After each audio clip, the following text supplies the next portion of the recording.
Ladies and gentlemen.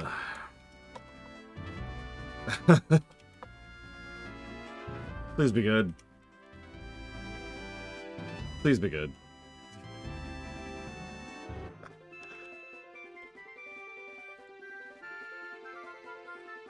I don't know what else to say. Please be good. Let's talk about this game. This is Four Swords Adventures, which you will probably hear me refer to as Four Swords for the remainder of this particular stream. This was, of course, made by the core Nintendo team, Nintendo EAD, and the specific team that had already made several other of the core games, including Wind Waker, as well as the team that would go on to make Twilight Princess. I only point all that out because it's important that you understand that this is not a Gaiden game. There are a lot of Zelda games that could be qualified as Gaiden games, including some ones we've actually already covered. This is not one of them. This is Central. This is one of the main GameCube Zeldas. In fact, the GameCube is unique in that it's one of the only, I believe the only console that, not counting remasters or ports or re-releases, got 3 main Zeldas on it. Wind Waker, Four Swords Adventures, and Twilight Princess. Now, Twilight Princess is kind of an asterisk, but still. Most mainline Nintendo consoles didn't get this many Zeldas. Yeah, we got a little GameCubed here. Thank you, Ross, very, very much. You know the question. I'll get to it in just a second, if you'll forgive me. I want to get through this as quickly as I can, because, weirdly enough, there's not a lot to talk about here, other than Colgrim, who is once again trying to interrupt my initial spiel here. So Colgrim will also get acknowledged in a second, since I write all this down. But for now, what I really want to talk about is how little behind-the-scenes info there is. The graphical style of this game certainly seems to emulate a lot of the Wind Waker style. You can't see that right here on camera, but you will be able to see this relatively soon. Fun little anecdote, I actually played this game before I played Wind Waker, because I was a moron and saw Wind Waker and thought, well, that's a baby game for babies. But then I saw the pixel art of Four Swords Adventures and was like, oh yeah, no, that's my Zelda, and went into that. This game is very heavily inspired by Ocarina, Wind Waker, and Link to the Past, and is very much designed to emulate all 3 of those in multiple ways, narratively, gameplay-wise, visually, and audibly. If you've ever heard me play the Zelda song, like the Zelda composite on stream, it's actually all music from this game, because this game took and remixed a lot of music from the aforementioned games in order to dump into it, and has some really cool original works as well. You'll notice there's some cool visual effects going on, clouds, we've got really good sprite work on the grass, and the characters, and there's all sorts of excellent stuff here. But you're asking, aren't these the sprites from Minish Cap? So fun fact, this game came out pretty much alongside Minish Cap. However, no is the answer to that question. I could do a couple of direct comparisons if you want, but trust me when I say, while they shared a little bit of DNA, for the most part, this is its own thing. Originally, this game, it's surely on purpose here. Originally, this game had a very in-depth, complex, political story that was character-driven. You probably noticed that I said, originally, because Miyamoto had a complaint. He thought that was just going to be too complex of a story.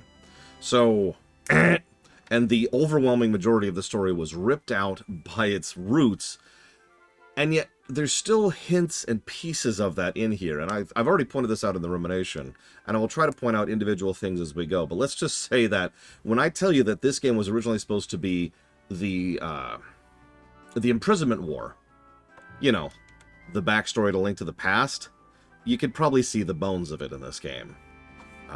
And the original intent was it to be, Ocarina was going to be kind of its own thing, and they were going to branch out the 2D games in their own thing. So this was kind of an Ocarina 2. If you remember, Ocarina also originally started off as the imprisoning war, and then they decided to go off in a different direction on that. Was Miyamoto's complaint about the script being too complex valid? Truthfully, I have no idea. I've actually gone digging multiple times in my life, including the last time I played this for the rumination, to try and find any kind of copy of that original script. Unfortunately, I have not found any, because Nintendo are notoriously tight-lipped when it comes to these kind of things. And they just like to throw things into the vault, or delete them, and then let them rot. So, if such a copy of such a thing exists somewhere, I have no knowledge of it. for a bit of perspective, just to kind of get across what I'm saying here, think about how long it took us to get a true data dump of that, the Pal World Ocarina copy, which they had, and it took us, what, like 15, 20 years to finally get a hold of that and start really digging into it? Anyways, I'm getting off topic. So, no, this game, however, is a game that I remember very fondly. I'm not going to say it's a good game, because we haven't determined that yet, and my track record is not looking good lately. But this game was completely ruined by everything. Just, it's hard to even put into words how much they screwed this up. Here, let's go ahead. Let's restart the game real quick here. So, that question right there, ISC, is the reason this game failed. You have one game and one other thing that came out 2 years before. What these things are called 4 Swords Adventures and 4 Swords. They have nothing to do with each other at all. 4 Swords was a multiplayer mode that was tacked onto the GBA port of Link to the Past on the Game Boy Advance in order to try and help sell that and sell it on the multiplayer Link system they had on the GBA, which was something they were pushing quite a bit. It was later ported to the DSiWare in a more single-player fashion, but originally co-op and versus only. This is a mainline Zelda game.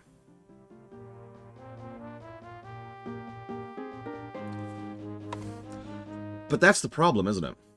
4 Swords came out in 2002. This came out in 2004. Minish Cap came out right alongside it. And the naming scheme and the fact that all of the marketing was terrible all ruined this game. Because all of the marketing was constantly centered around the idea that this was a GBA game? All of the it was so confusing. I remember this. It was like, there's this, they had this, I don't even have it anymore. I threw it away years ago. And I don't have my original Game Boy Advance anymore. I actually sold that for food money. But just pretend for a moment that this is a GBA, okay? So it had this frickin' thing you could plug into here, and then plug that into your GameCube, and you could play your GameCube with your GBA. And that way you could have co-op and versus and multiplayer and all kinds of things like that. And it was, oh my god, we're just doing all this stuff. And it was entirely plugged as like another versus couch co-op thing, which the GameCube had lots of. So it made a degree of sense that they had another couch co-op game. It's just happened to be Zelda themed that time. And yes, the GameCube had 4 ports. 4 ports was standard pretty much from the N64 onwards. For good reason. That was a very, very smart move on their part. Here's a demo. Yeah, you can see it in the upper right there. Do you see that thing? That's what it was. It's right there in the freaking tech demo of the game.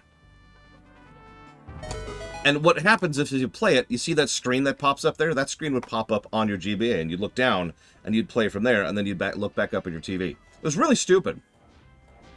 So, between Minish Cap, which came out at the same time on the GBA, 4 Swords, which has nothing to do with anything, came out 2 years earlier on the GBA, and all of the nonsense tying around this and the marketing around the co-op and the versus mode, this game did not do particularly well because nobody could tell what the game was. The fact that 20 years later, this came out 20 years ago, by the way, to the day, the fact that 20 years later, I still have to explain what this game is to people, says all it needs to. And that's not a dig at any of you. Nintendo failed this game so hard. It's kind of sad, actually. Let me tell you a story. So, when the GameCube was out, me and my friends, there were 4 of us, oh, there's actually 5 of us, but whatever, we ate up all of those co-op games, and the GameCube was really good at those. So, we had actually already bought a couple of GBAs and the cables in order to play Crystal Chronicles, which we hated, and so we wanted to have some kind of use out of these stupid things we'd already bought. So when we saw this, we were like, hey, perfect, let's go play some multiplayer Zelda. So we went out, we bought 4 Swords Adventures, and to our shock and dismay, it wasn't really a co-op versus anything. And it was weird and awkward and awful. We didn't return the game. Months later, I was doing something work-related, and I just needed something to take my time off of things, to take my mind off things. And I happened to notice that I still had the Four Swords thing, so I just plugged it in. And I found out, to my shock, that you could just play the game single player without any other people with just a GameCube controller. I know that sounds so stupid, but it really needs to be reemphasized just how hard they failed the marketing on this. Just how badly this was presented in every aspect, in every media, in every advert, to try and push the GBA control thing. Years later, well, actually, let me rewind that a bit. While I was playing it, I was praising this game to Pax, who I was already friends with at this point historically. And he was like, wasn't it a pain playing it on the GBA? Because obviously it's the only way to play it, right? And I had to correct him. No, you can play it with a GameCube controller. Huh? And I've had to give that talk to, like, God, like 8 people in person over the last 20 years to explain what this is. Because here, this is functionally Four Swords right here. This little multiplayer stupid mode where you just go and you kill each other in like a battle arena. Because that's the really messed up part. The multiplayer in this game does still require the GBA controller. You cannot play with multiple GameCube controllers, even though absolutely nothing in the universe, programming or design-wise, requires you to have the GBA controllers.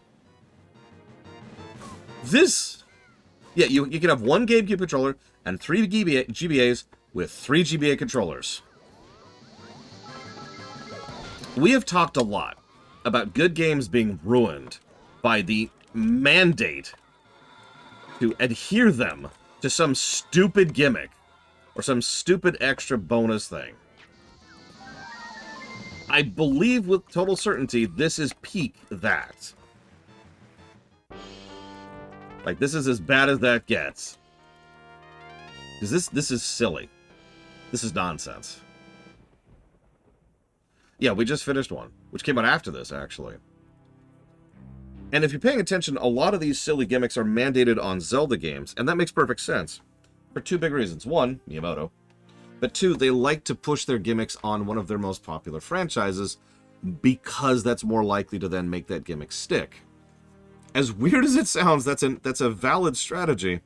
I just wish they wouldn't do it because I hate them.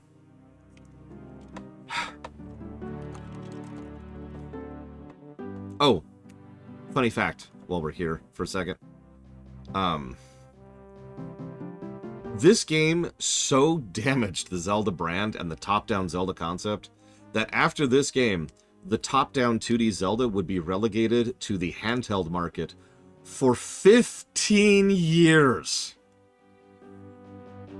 The next 2D Zelda, and this is definitely an asterisk that would come out after this on a mainline system, is the Link's Awakening remaster on the Switch. From this point onwards, all the top-down stuff was shuffled off to the handheld division and just locked there.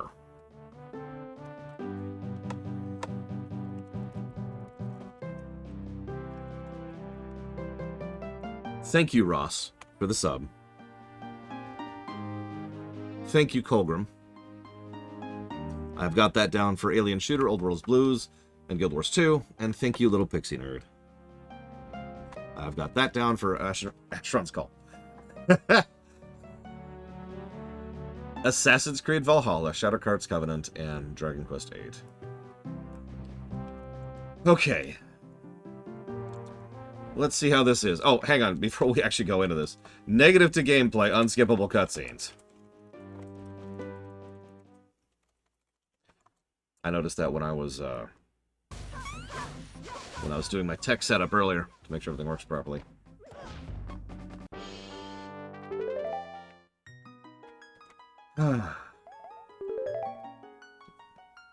Woohoo, let's turn that off. No, they did not, Savicom. Yes, Old World Blues is a mod for Hearts of Iron 4, Sub-Zero.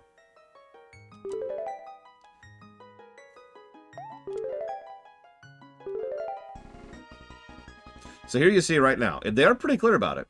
Single player game, actually, they're not as clear about it as they probably should be. 4-player game requires 4 GBA controllers. 3 is 3, 2 is 2.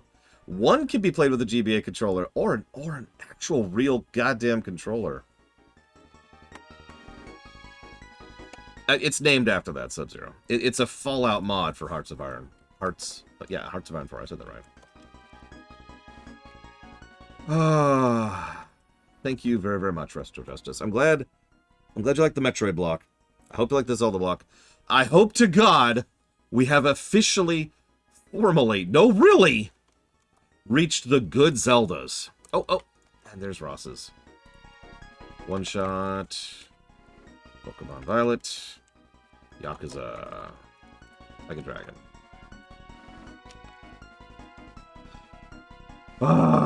Let's do it. Let's do it.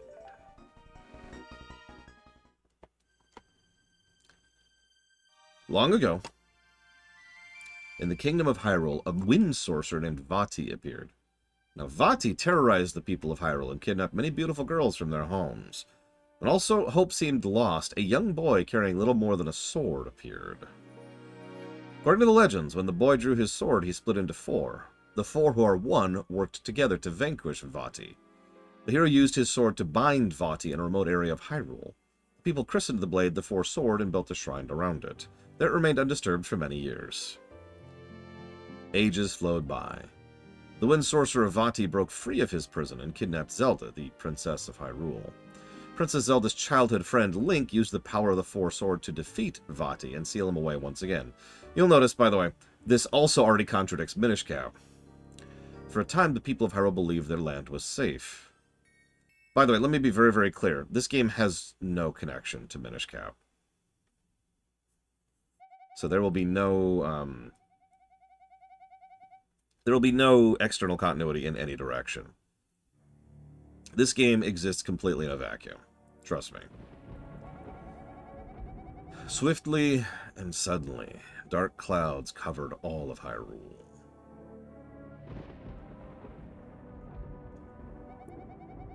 No, Minish was good. I think Retro Justice means that Minish was done badly by this. Ominous clouds that filled all those who saw them with fear. A sense of dread swept across the land. Actually, no, I see. I'll explain the timeline in just a minute. Link, hurry to Hyrule Castle. But please trust me. You remember, I keep talking about how the timeline is a lie. God, that looks sharp. Trust me when I say this game does not have a placement in the timeline. It is completely individual, independent, and by itself. Even the presence of Vati and the Four Sword has no connection to Minish Cap. Trust me. This game exists completely on its own. Oh, Link, it's you. Thank goodness you came. The 6 maidens who guard Hyrule are gathered here in the castle. The sky has become so dark and boding. I'm worried about the seal that binds the wind sorcerer Vati. Princess Zelda, come quickly. Well, I think that you could say this is a Gaiden game in the same way you could say Breath of the Wild is a Gaiden game. So, no. Gaiden game actually... okay. Let's talk about that for a second. The literal definition of Gaiden means off by itself. But there's plenty of ways to... Yeah, I love the sprite work of this game. There's plenty of ways for a Gaiden game to be relevant, or to be significant, or be good, or bad, or in between, or whatever, right? But the terminology is utilized to explain a Gaiden game is secondary. It doesn't count. It gets less time, less resources, less budget. It's generally not as good of a game. And it's usually freer to try stuff because it has less mandates put upon it. Because they can do whatever. It's a Gaiden game. It doesn't count. So, random example, Triforce Heroes is definitively a Gaiden game. It's over there by itself, not as good, blah, blah, blah, blah, blah. You get it, right? The problem is there's also some cultural bias around the terminology, which is one of the reasons why Kingdom Hearts fans have been frothing at the mouth about the Kingdom Hearts series for the better part of the last 20 years. Now, sorry. There really are no Gaiden Kingdom Hearts games. That's the problem.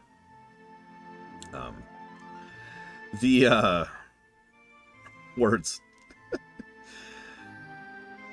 So, the reason I say this game exists in a vacuum... I'll go and talk about it. Why not? Why not? Screw it. We'll just talk about it right now. This is a good song. First of all, it's because it does. This story is... It is an AU. It is an Evo, for example. Hi, Evo. This story is kind of like an Elseworlds. What if? for those of you familiar with the MCU series, right? And I mean that.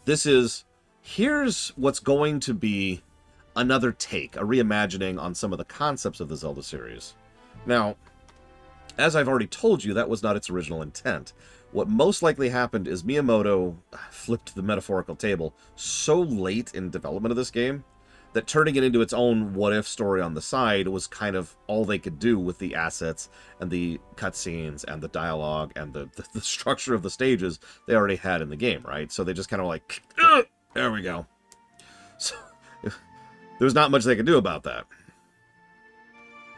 Yeah, exactly. What if the Four Sword and Vati were in LTTB Hyrule? So here's your story. I do think that works for what it is, but it is a damn shame because I would have loved to have the Imprisoning War, which we still have not had to this very day, by the way. Still has not been a thing. And given the success of Breath of the Wild and what I presume Tears of the Kingdom is, I doubt we ever will. Anyways, but I promised you timeline placement.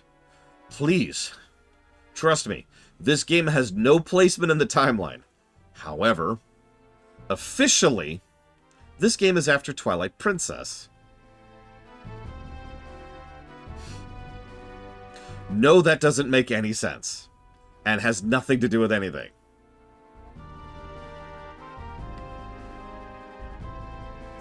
Anyways, moving on. That's it, by the way. There really is... They couldn't... I've seen interviews about this, but the impression I've always gotten is they just couldn't figure out where to put this game. So they just plonked it down after Twilight Princess, like, here, that's where it goes. If I ever needed to prove to you that the timeline is bullcrap and a lie, I just did. These 6 maidens guard the portal to the Four Sword Sanctuary to keep it safe. I'm going now to make sure Vati's seal remains strong. Now, the Shrine Maidens and I must open the portal to the Four Swords resting place, so step back, Link.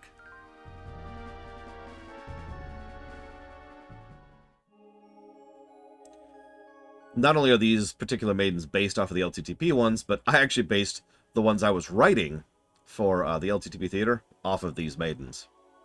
For the curious.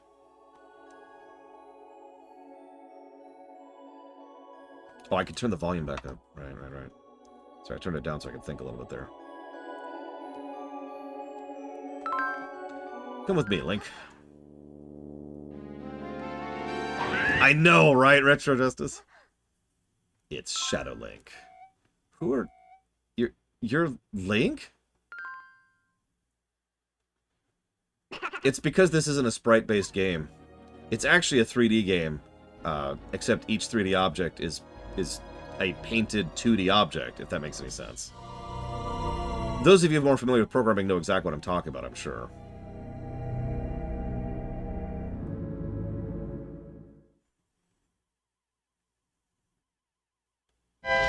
I admittedly like it, but I think it's because it's very stylized. Yeah, the 2.5D or HD or 2D HD or whatever the hell they call that. Yeah, 2D objects in 3D space.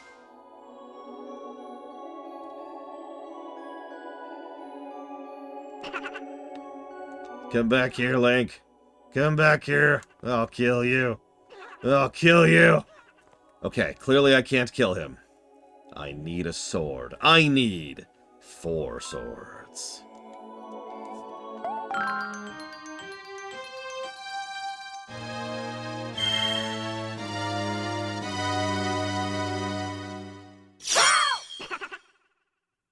Oh, little bit of a noise warning. This game can get loud.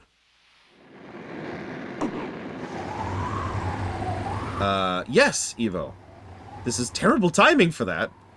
But, yeah, like that. That's what I mean when I say it can get loud. When all 4 of them are screaming at the same time, it tends to be loud. Hey, look, it's Vati. Really quick, in chat. How many lines of dialogue do you think Vati has in this game? If you guessed 0, you're correct! Link, you have accepted the destiny of the hero. Princess Zelda and the 6 maidens have been taken by dark forces. However, Vati's magic has robbed the Four Sword of its text scrolling speed, of its power to vanquish darkness. To return the sword to its full strength, find the source of that power. Force gems. We've actually encountered these several times. In fact, these were in Spirit Tracks. Gather force gems wherever they lie, and rescue the maidens and Princess Zelda. Hell, these are in Skyward, although they look different in Skyward. So, ignoring the stupid gimmick, this is one of the biggest gimmicks of the game. It's stage-based. Now, I know a lot of people who bounce off of this pretty hard, because, you know, 1-1, 1-2, 1-3, boss, 2-2, 2-3, 2 boss. You get it, right? Like, that's the structure of the game. I admit, I was completely on board with it. Yeah, the item system is fascinating. We'll cover that in a minute. I was one of those people who's just like, huh? When I first encountered this format. But it worked for me. It worked for me surprisingly well. I wasn't expecting it to be that good. But speaking of Miyamoto, I've got to complain about him one last time. Because there's 3 stages per world, and there's, I think, 8 worlds, something like that. But there's actually 4 stages per world, or rather, the overwhelming majority of 4 stages per world. Thanks to tassing and speedrunning, we've actually done a lot of reverse engineering of this game. And we have discovered that the overwhelming majority of data and resources and art assets and puzzles and boss design and enemy design for a 4th stage is done for the overwhelming majority of the levels. All of that was axed. Now you're probably thinking, why? Well, see, here's the thing. When I say a 4th stage, I don't actually mean stage 1-4. I mean, of the 3, there was a 4th stage which could fit 1st, 2nd, 3rd, or 4th. This makes much more sense when you remember that they ripped the guts of the story out of the game. So those stages, by what we can tell, and again, this is a bit of reverse engineering, those extra stages were supposed to be for the narrative that doesn't exist anymore. So thanks for that, Miyamoto. Anyways. Link, stop sleeping in every one of these games. Damn.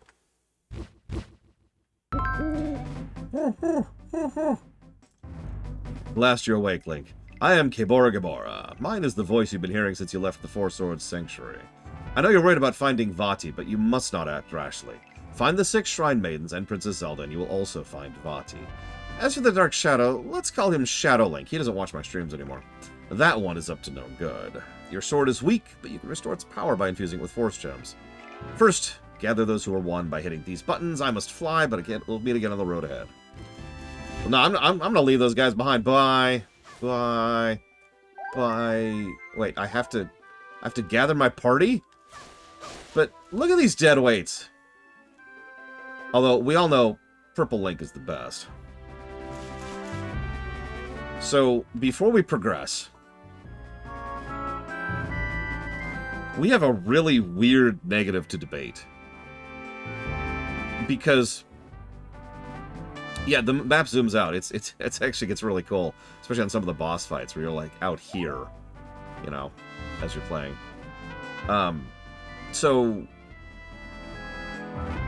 I guess the question boils down to, do we give a negative for the bullcrap GBA cable thing? It's kind of a weird one, because the game is fully completable and playable with a normal controller, and I've proven this many times. I'm going to prove it today. But if you want to play co-op or versus mode, screw you. So that is functionality in the game that's completely axed from it by virtue of a hardware thing.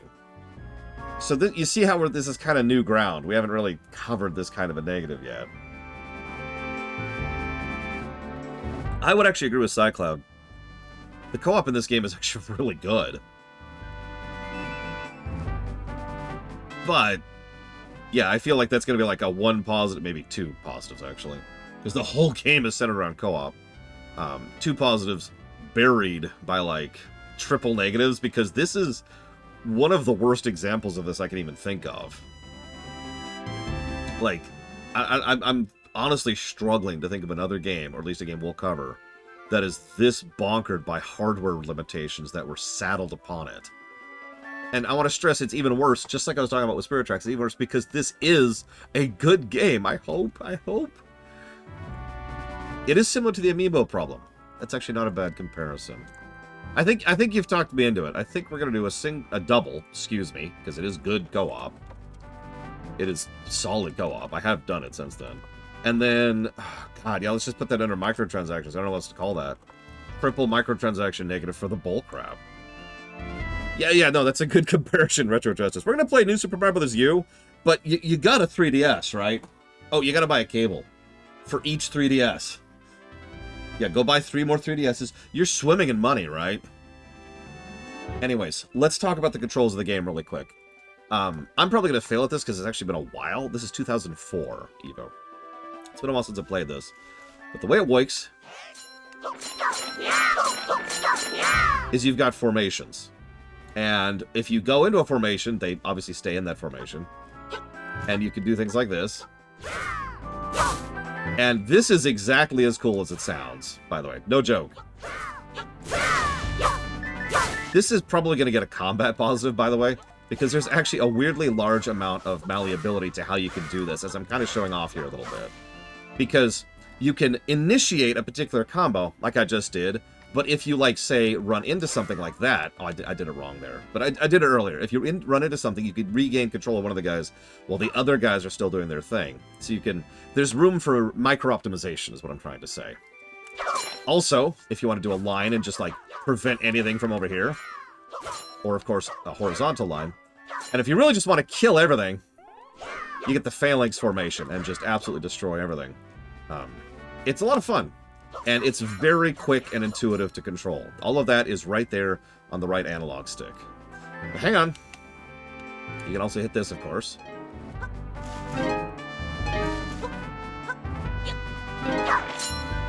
And if you want to, you can also do formations like this.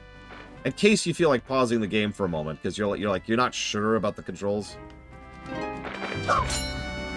And I only point this out. I would never use these. I love the shortcuts. But I like that there is a menu option. I like that for people who are not... I have no nicer way to say... Who are not as good at video games as I am. Look, I've been playing video games for 38 years. What do you want from me? To have an option, just be like, okay, pause! Hang on, okay, so the boss is attacking from that angle, and he's going to do this, so I want this formation, and then pwong, and then he can just switch over there and do that. So, I do like that that's an option. And then you can just go back to this at will. You can also do... oh god, where's the button? There's the button. And this is going to be mandatory as well. Because sometimes you gotta split up.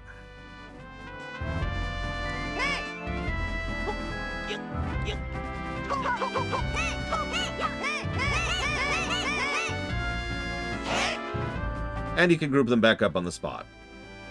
Very good controls, very tight combat, a lot of thought put into it. Why the hell does this require the GBA?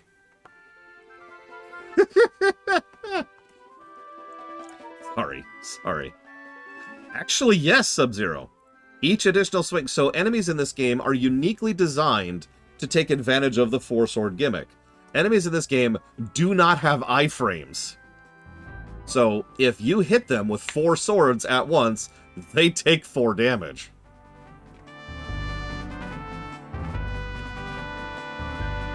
So, controls. Yes, very good controls. Possibly a 4th. And then combat. Yes, definitely. We're also going to get some brickwork and some sprite work. Trust me, there's some good stuff in here. Not sure about doodads. We'll put a question mark by that. I have no idea, Retro Justice. Let's see. And then I wanted to mention music. I know the music in this game. This is going to be an easy triple positive to music. Like we might even get a song positive out of this. We'll see. Okay. Oh yeah, if something interrupts your formation... Sorry, I should actually showcase that. There we go. You also do fun stuff like that. Aww. That makes me sad, Evo. So, this is what indoors areas looks like.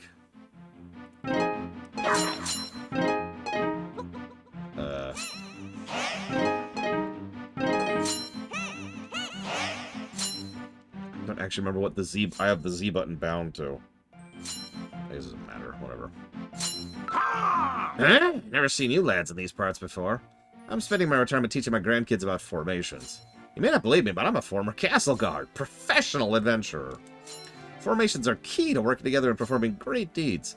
If you're interested in learning more about it, go into my backyard. Okay, we'll get started once you're on the field to the left. Okay, it looks like you're ready to get started. I'm gonna drill you boys on the formations. Wait, hold on, I guess I better expand on it. I'll yell out the name of formation, you do the formation. Cool.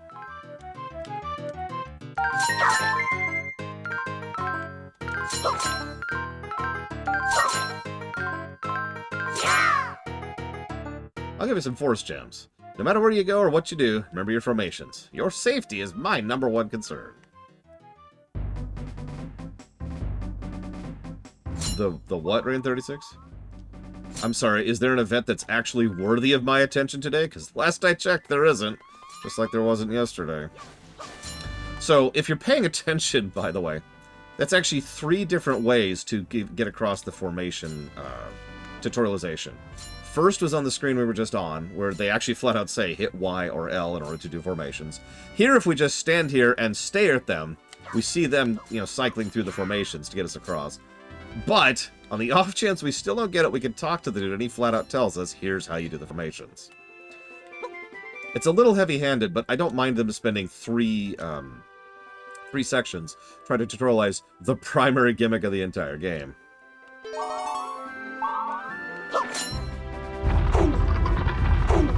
Sleep, Evo, sleep. We will talk about mysteries tomorrow. Except you won't be here tomorrow, because you hate me. I don't blame you, though. I hate me, too.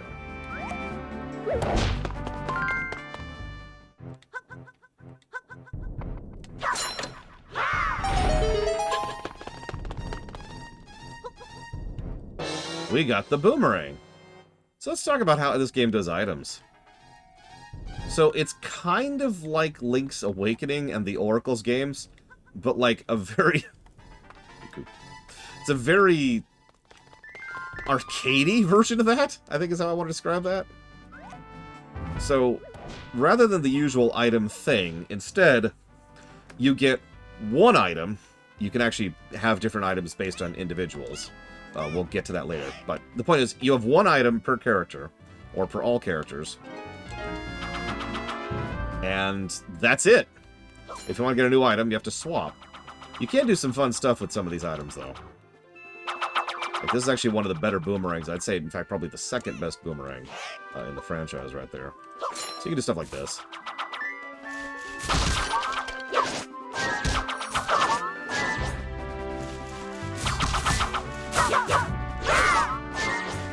Now, we want to kill that Shadow Link, so we're going to be careful.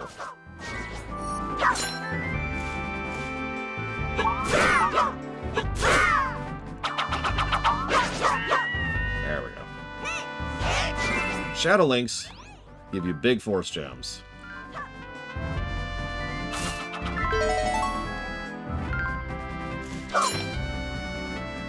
Now here's a little gimmicky thing, and this is absolutely part of the puzzle design.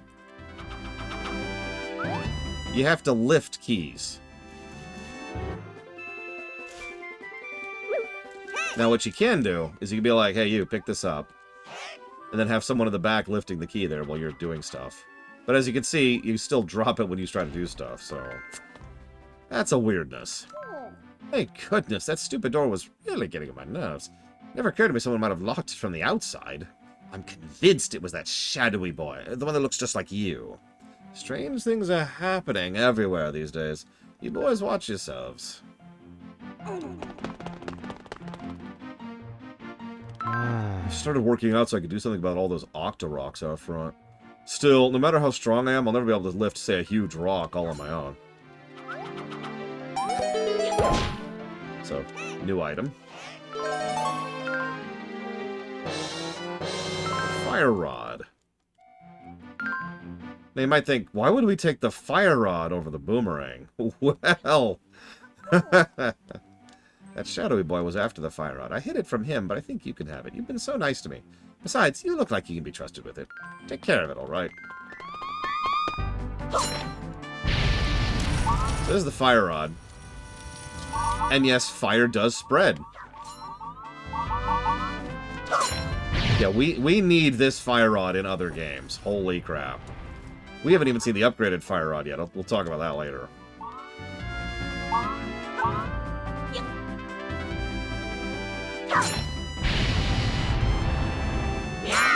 Let's do this. Just burn everything.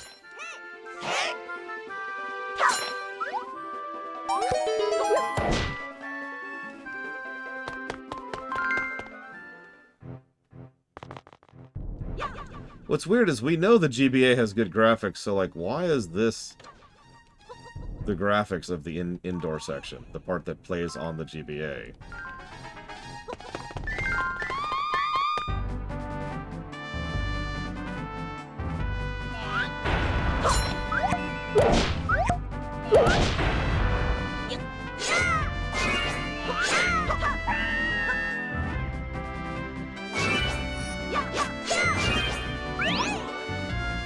Like, we've seen what Minish Cap looks like. It's probably the best looking Zelda game we've covered so far.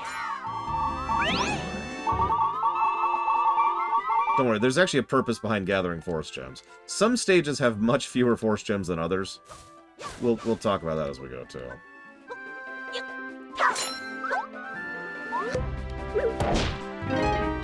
Huh. There's a lot of grass down there. Oh god, and there goes that forest. I'm sorry, I didn't mean to brake when it...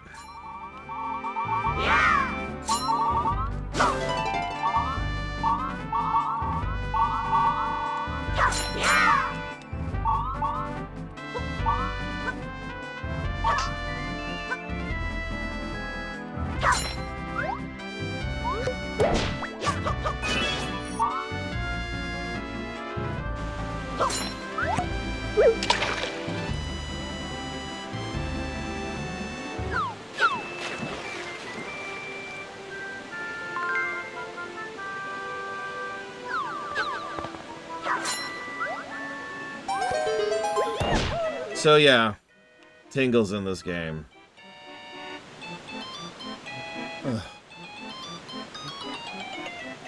Huh? You saved Tinkle. Or Tingle. Whoa, excuse me. That outfit. That aura. It's the fairy Tingle has dreamed of. It's you! Oh, Mr. Fairy, you come to rescue me has left me overcome with emotion. Let me thank you by sharing some thrilling Tingle news with you. The oh-so-Tingle-esque pastime of collecting Force Gems is all the rage now.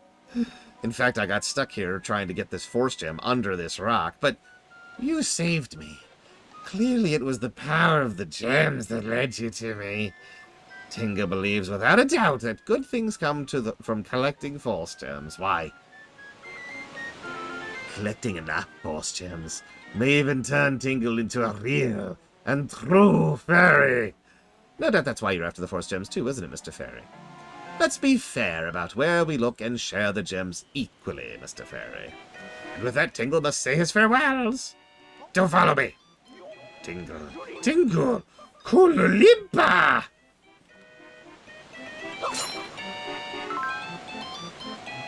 Here's how swimming works.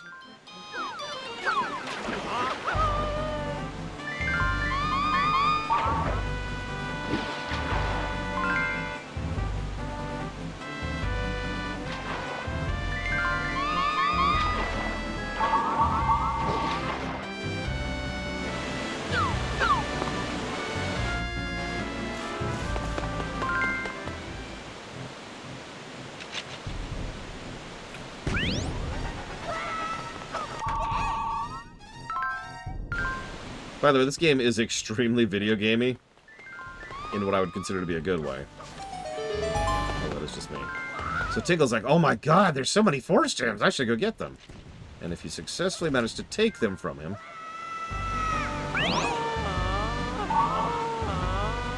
I love his disappointed sound. I'm sorry, I kind of rushed through that because I just really wanted to hear his disappointed sound. Oh yeah, did I mention that the fire rod is also a fireball thrower? On top of everything else? Alright, okay, so...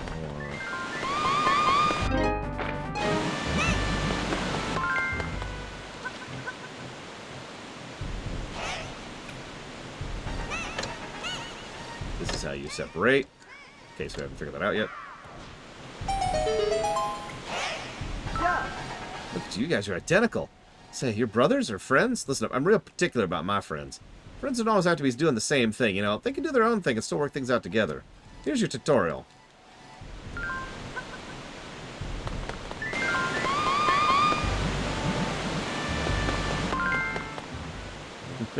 I'm sorry, Yura. I will admit I unabashedly like the mishmash of art in this game.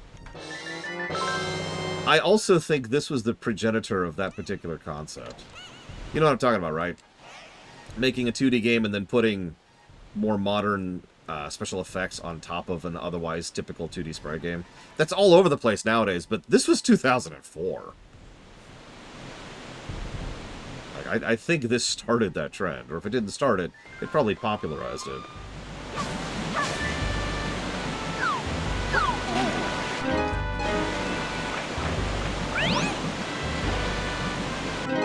For me, it kind of varies as to whether I like it or not. I want my jams! There was your noise warning. I probably should have told you it beforehand, but, you know, I'm terrible. And forgot.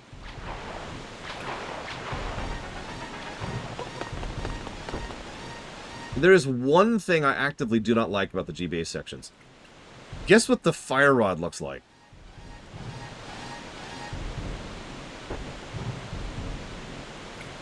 What is that? Ugh.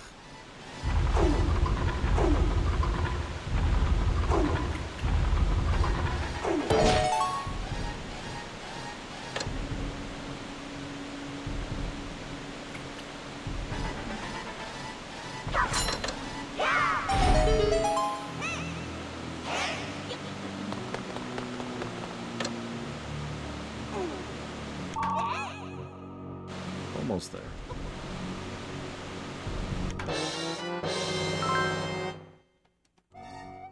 Damage is now reduced by half for this level. Cool. Don't worry, that'll go away by the end of this stage. Because that's how that works. By the record, there's what the fire looks like here.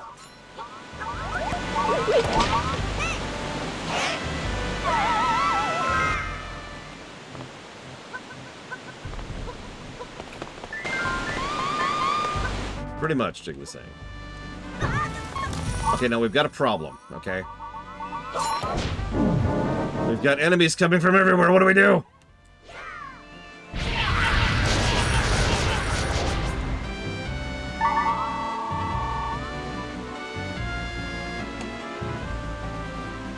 This is a good time to mention that just like in LTTP, those are regular-ass guards who are currently cursed. So we just killed people who were victims of the curse.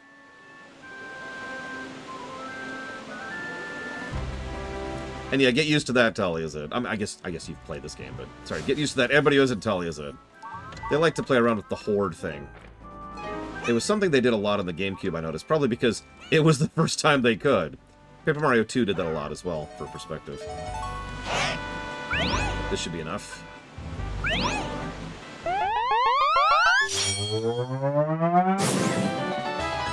Every stage, your goal is to hit 2,000 Force Gems. That gives you the powered-up sword, which doubles your damage, gives you the sword beam, and allows you to do this.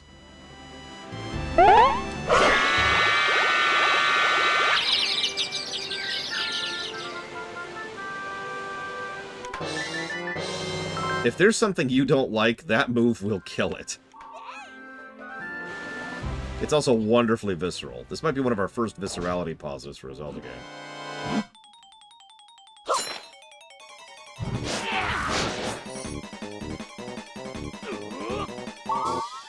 Once again, regular soldiers, just doing their jobs.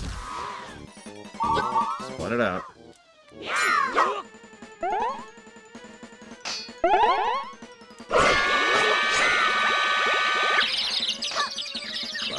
Wild.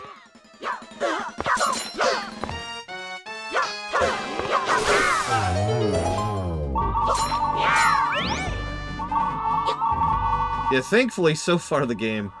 Oh, listen to Tingle, listen to Tingle.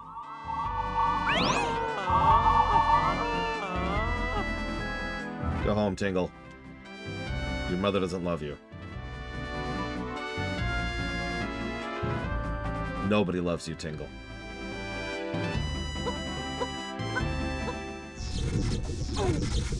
So, at the end of every stage is these things.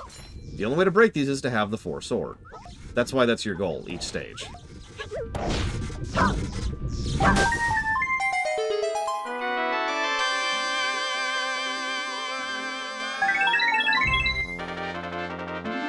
Also, every one of those gives you fairies. I don't know how many times I'm going to die, but I usually have like 30 fairies by the end of this. So that was 1-1.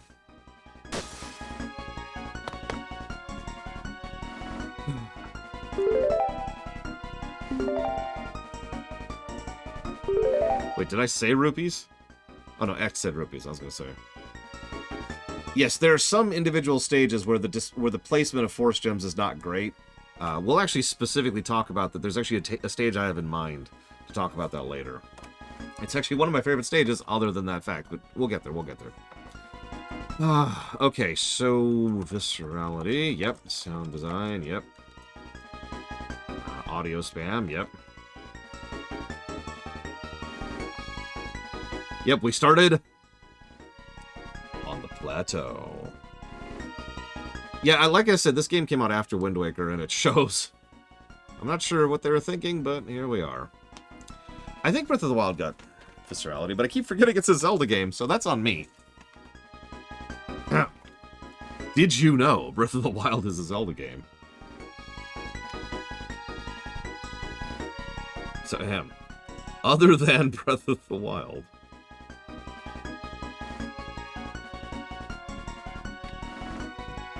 Okay, so we got controls. Oh my god, we're giving pauses to controls. Be still my heart. Okay,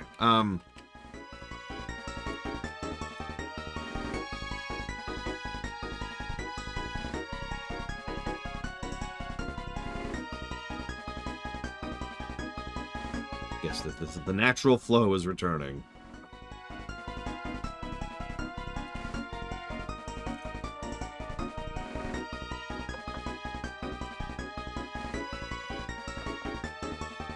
You know, that's a good point, Retro Justice.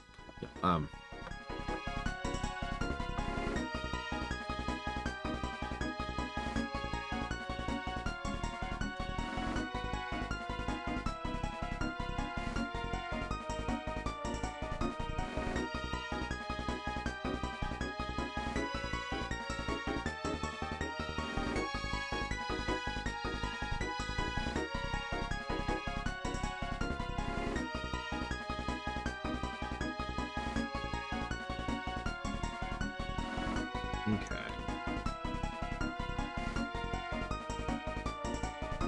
1-2. That was Lake Hylia. This is the Cave of No Return.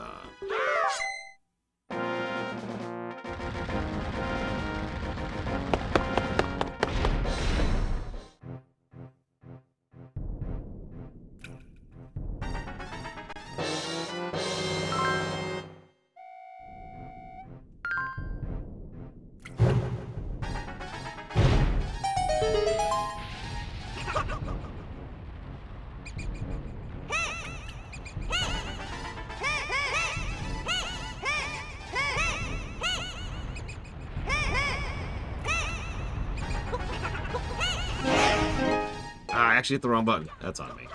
Oh well, that's fine, that's fine.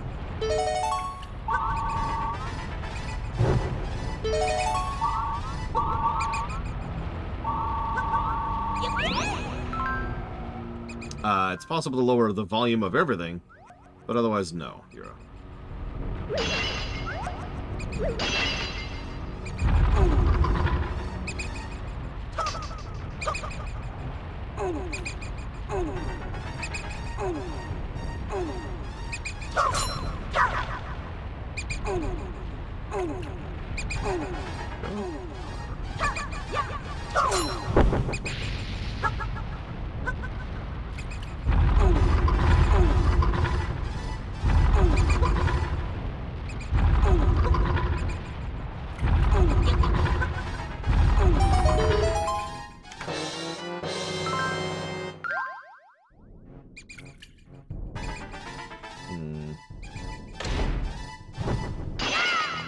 Apparently I was right all along, Arspruce.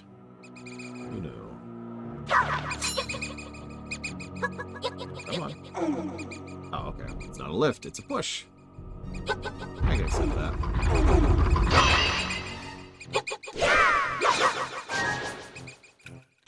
Oh yeah, by the way, if you kill enough enemies in a chain without getting hit, is what a chain is defined by, then you get bonus force gems. Completely forgot that was even a mechanic. I usually don't go for that.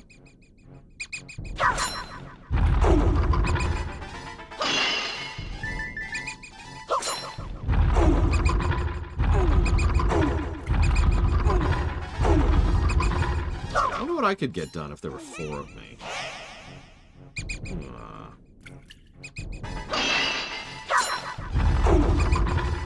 I mean, isn't it about time we have a Devil May Zelda?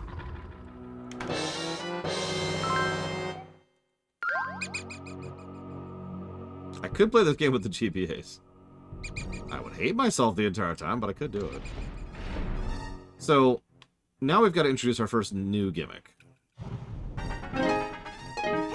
Green can only interact with green. And you already get it. Like, I don't need to go past that point.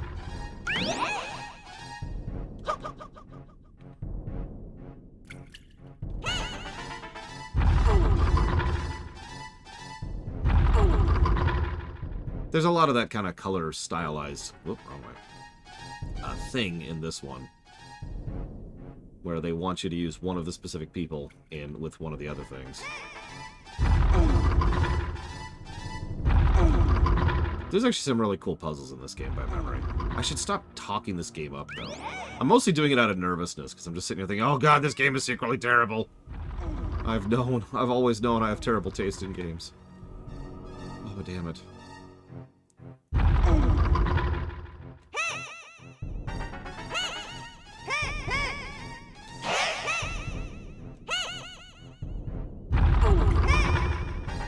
I don't know, I kind of like the blue Link, too.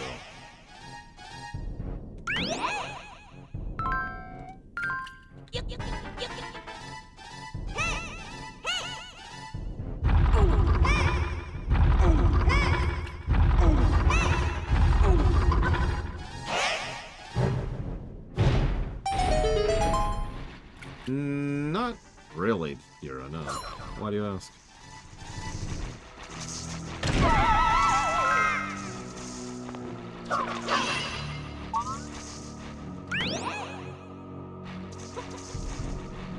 I mean, obviously that was terrible, but, you know.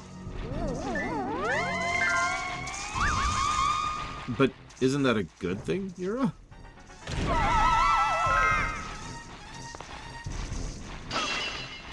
I mean, I don't know, I guess that's a philosophy thing. But I'd rather remember a game as bad that is bad than a game that is bad and remember it as good. And it's not like there weren't good parts of Spirit Tracks. There's quite a few good parts. 44 of them, actually.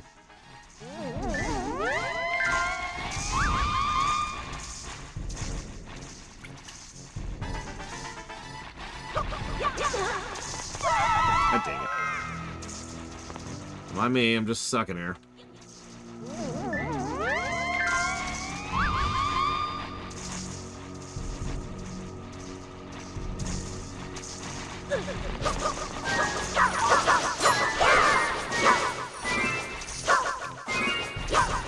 I don't actually remember how high the combo goes. I know I've gotten it up into the 30s before. While deliberately trying, which I normally don't. Yes, 4 sword and 7 games ago. Oh, I should mention, we actually have this screen, which we don't really talk about. It tells you how filled your sword is and tells you exactly how many things you need until you powered up, how many lives you have, what items you have equipped, on whom, and of course which people you have unlocked. You can also just go back out to the world map at any time, and go back to the main menu at any time.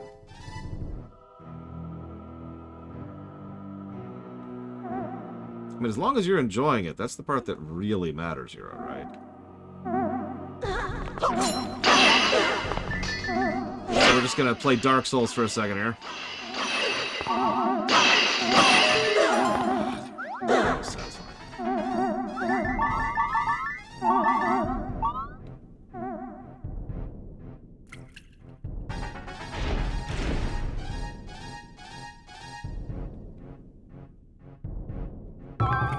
You have friends. I'm jealous.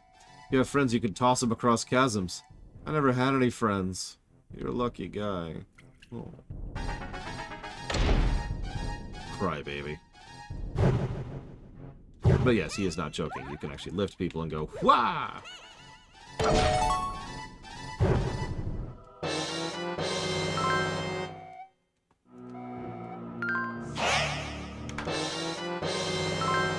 Hello, hello, Zar.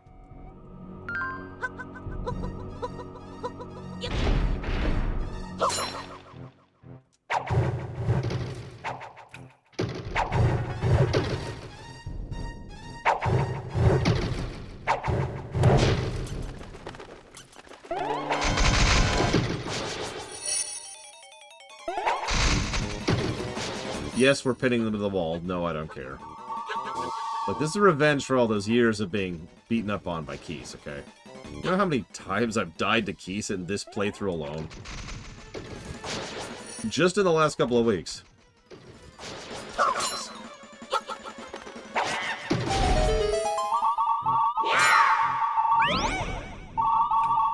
I mean, we can toss him into chasms, but, like, why would you do that to your friend?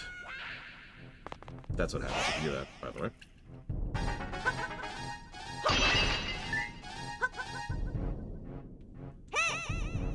Yeah, notice the spikes and the corpses down there.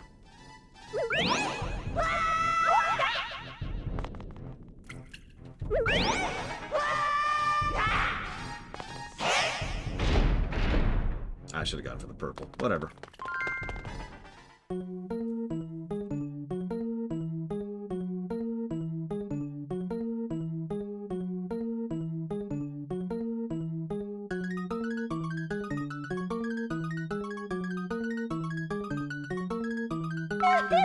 So, back again, are you? I have a feeling I'll be seeing a lot of you.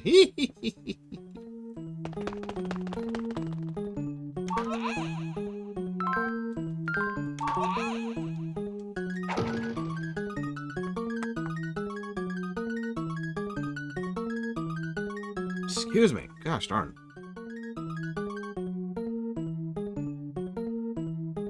Let me ask the chat that question while I chew on it myself.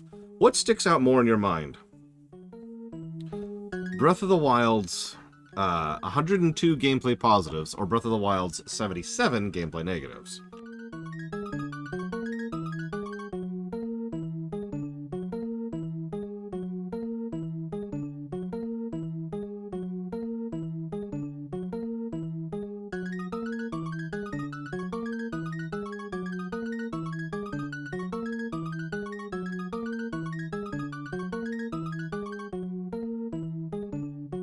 I mean, both is sort of diminishing the point of the question. Those are both very high numbers, yeah.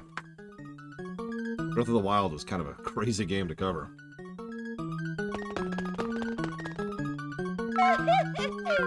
So we meet again. I mean, it was a net positive game. It was an 80 golden number. That's pretty damn good.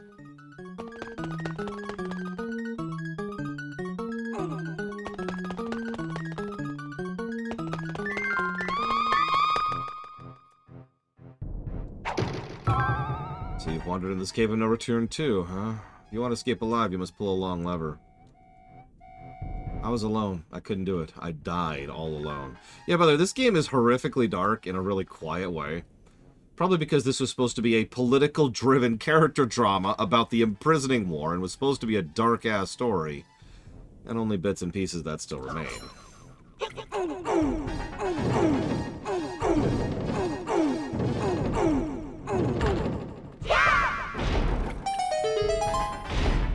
I mean, most Zelda games are dark, to some extent or another. That trend started with the frickin' SNES.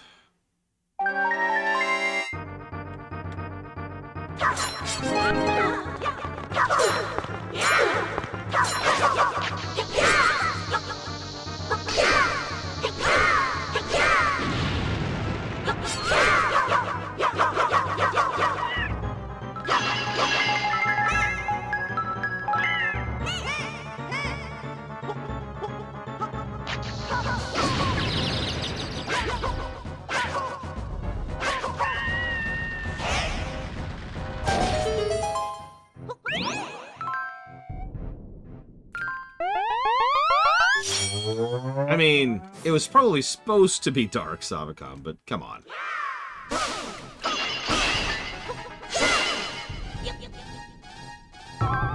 Someone who looked just like you did this to me. If you're looking to defeat him, check his tunic. Yeah, you notice how most of these are like really process this for a second. This makes so much sense if you keep in mind what I've already told you.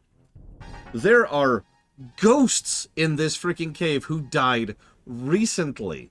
Almost like they died as part of an overall conflict while they were trying to reach something. Nevertheless, each of them are here and were murdered. Like in this case, in this guy's case, he was killed a few minutes ago by the Shadow Link who was going through here. And we'll talk more about the Shadow Link and its significance in the overall story later, but long story short, the Shadow Link makes a lot of sense when you consider that it's supposed to be the cursed form of Link. You know, Link... I'm saying that wrong. Malice given Link form is how I would call the Shadow Link. So this is all messed up, right? But almost all of these guys have been turned into tutorials. Gameplay tutorials. And that guy was just like, hey, here's how you fight this mini-boss. Oh, by the way, he just murdered my face off. You could feel...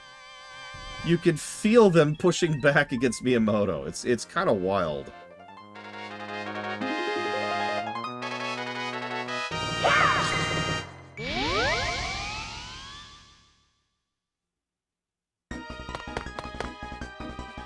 Now, if I'm being 100% honest with you, I think I do have my answer, Ross.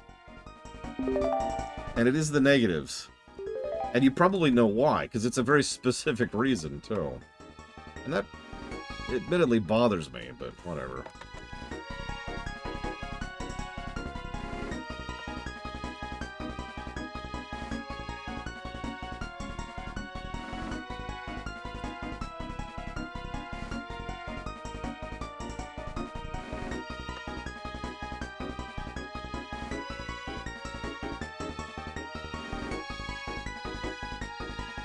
It's a lot of positives. If the durability problem didn't exist, the answer would be flipped. But the problem is, when I think of Breath of the Wild, the very, very first thing I think of is the durability problem. And however many negatives that ended up being across however many different categories of negatives. Because remember, that was a huge domino effect of negatives across that game.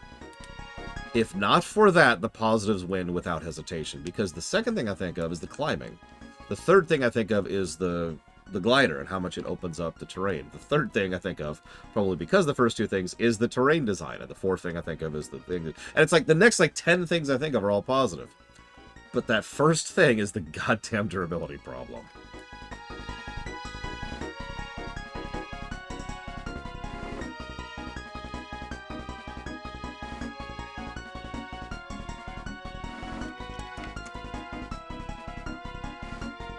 Yeah, thank God for that, Jigglypuff. The rain! Oh my God, the rain. We'll find out, Retro Justice. I have no idea. I'm walking into Tears very blind. I know very little about it.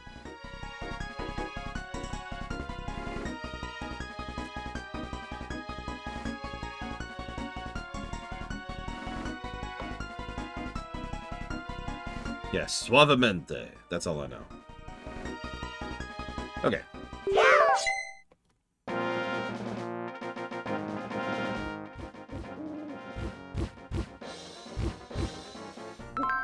There's a terrible fiend in Hyrule Castle.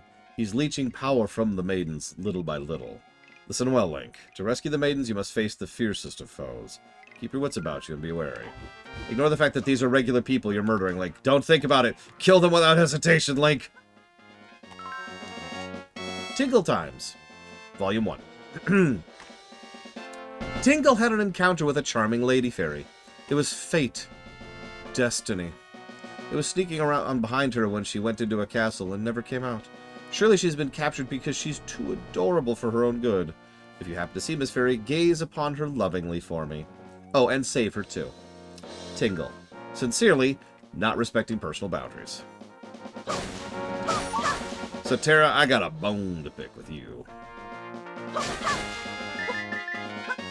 I cannot help but notice that on the guessing document, you have not put your potential, like if you win, You haven't put 3 games that you would put that towards. So I'm going to need you to fix that proper like there, ma'am. Because otherwise, we're going to have a chat. I wish I had the fire rod right about now.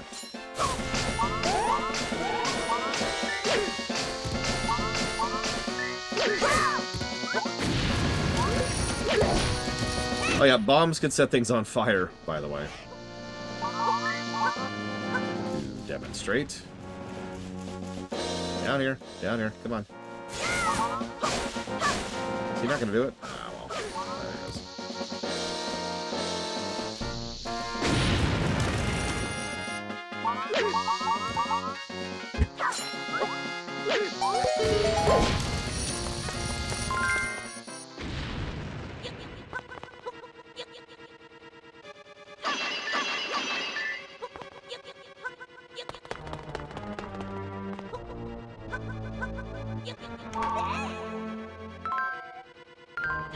Well, before you ask, I've already given a negative for the repeat text. Of course I have.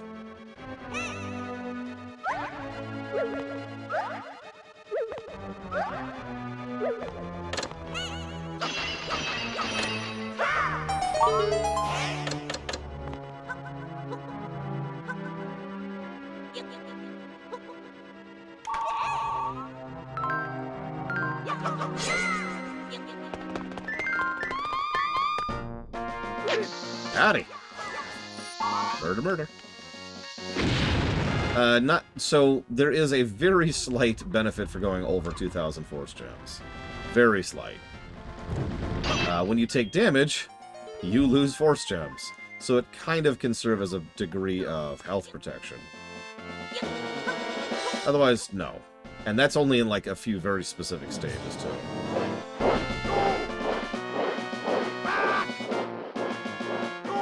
So as you can see, this is a Final Fantasy XIV boss.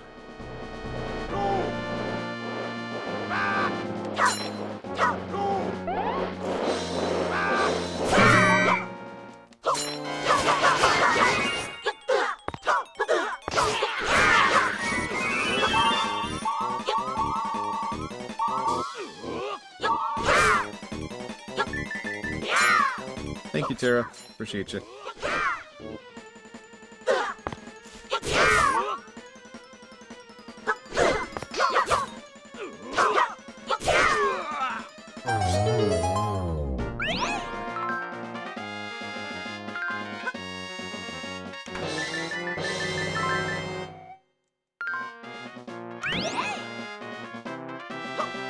Not really, Tara.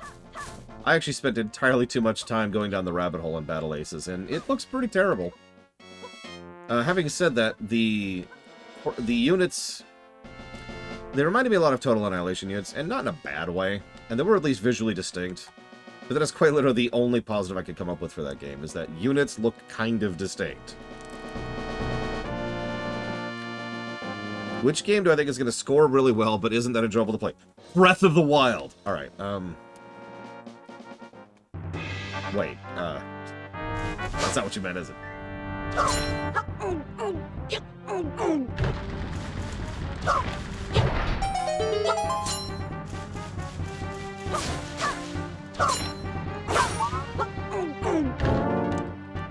Yeah, I've seen a lot of Stormgate's issues, and I agree completely.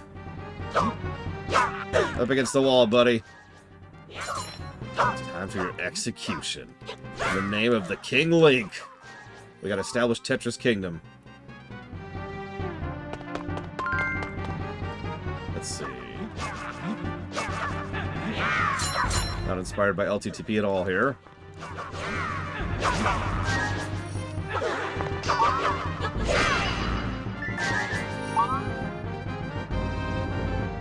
It's all remixes, but yeah, there's a lot of mixes. There are very, very few original songs in this game. There's like 6, I want to say.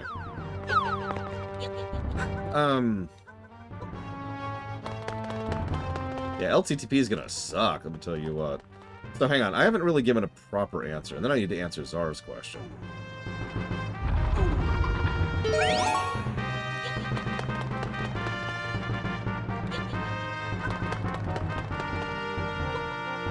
Well, I don't know what Draken is, and I don't own Lagoon, so no, Jiggly Singing. I assume you mean Bahamut Lagoon. Did it ever come out in the States? In fact, did that ever come out in English, period? Right, sorry, Civ 6. Civ 6 is not as good as Civ 5, but it's still a good game. That's like your one-sentence recommendation there.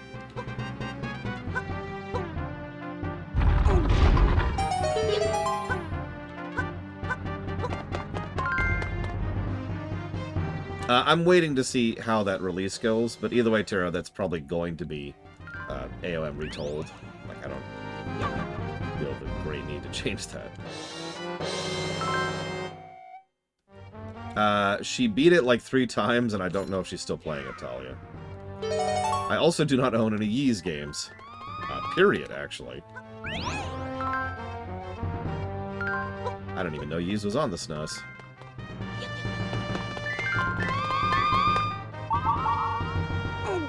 I personally prefer Civ 5 with all DLCs, that's important. However, Civ 6 is still a good game, like I said.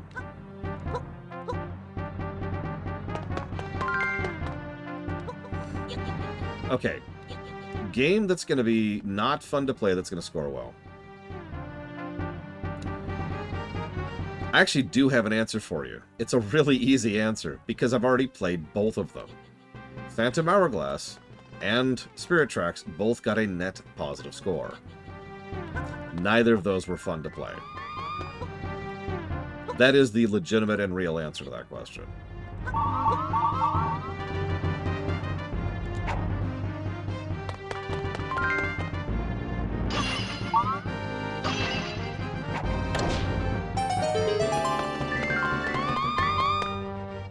That's a good question, Tully said. I don't know. These are all good questions. We're in.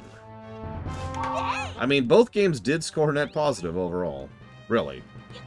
But... man.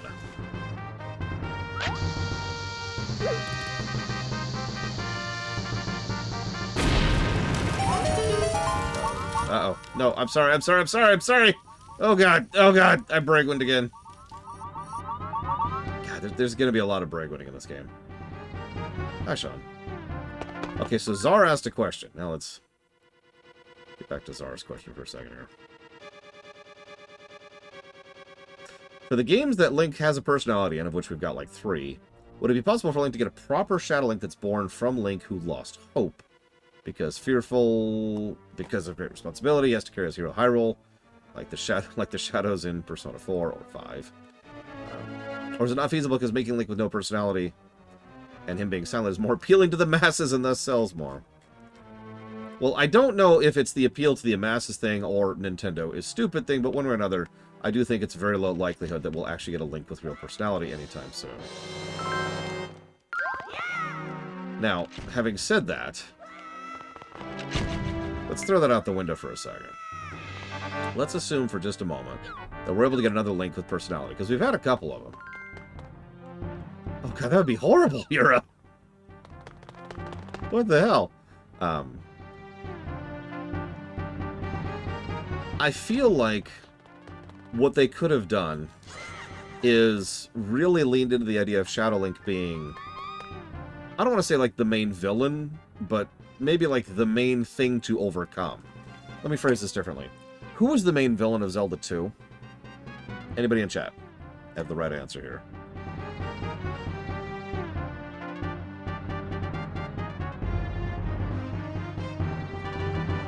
Talia is correct. There is none. There is no central villain. There's no villain, period, actually, of Zelda 2. Ganon's dead. He's not doing anything. He's being an ash pile over there. So Zelda 2 does not have a villain. It does not have an antagonist driving the plot. It is literally the traditional sense of an adventure. You're going around trying to accomplish things. You have several groups trying to accomplish several goals. But that's it. That's the type of plot I think could work for a Shadow Link being a main antagonistic force, if I'm explaining that correctly. In other words, not a rival, because that's not quite the right word. More like something Link has to overcome. I know that I'm speaking kind of literally, and this is sort of like, you know, high school level philosophy. or excuse me, psychology, not philosophy. Link actually having to overcome his own despair, his own fear, the weight of the burdens that were being placed upon him sounds engaging to me. It sounds like a good character piece for me. And you can do a lot with that, especially with Link, and add some characterization to him with that. Yeah, exactly. Make Shadow Link an obstacle, not an enemy.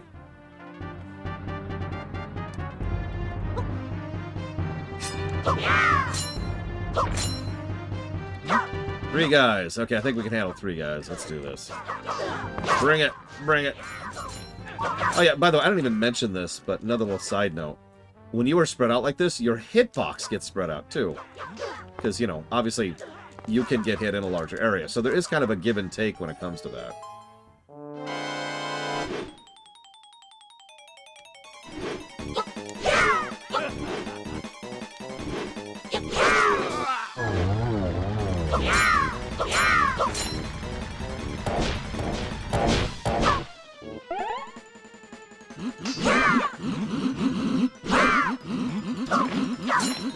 Man, I gotta line this up correctly.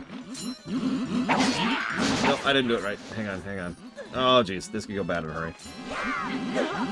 Oh, God. Oh, God. No! No! I'm getting boxed in! Usually I'm ready for this. I might actually die here. Holy crap. No! There we go. Start cleaning that up a little bit. There we go. Okay, we got a corner. We got a corner.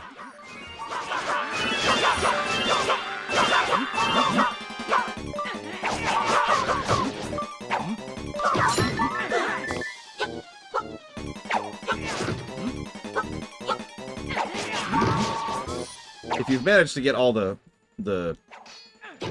power horse gems by this point, this is a really funny fight.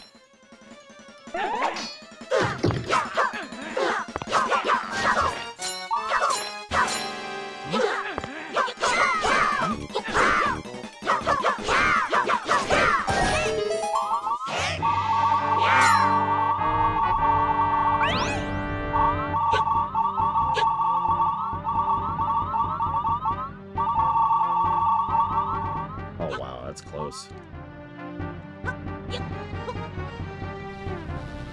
Okay. What? Rude.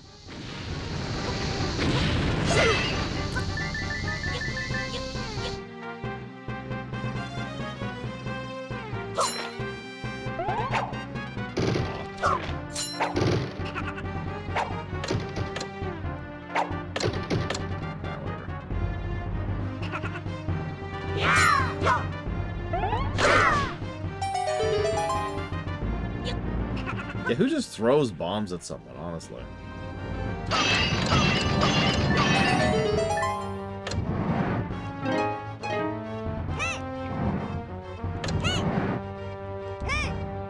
We'll have Blue go in. He hasn't had a lot of action this time.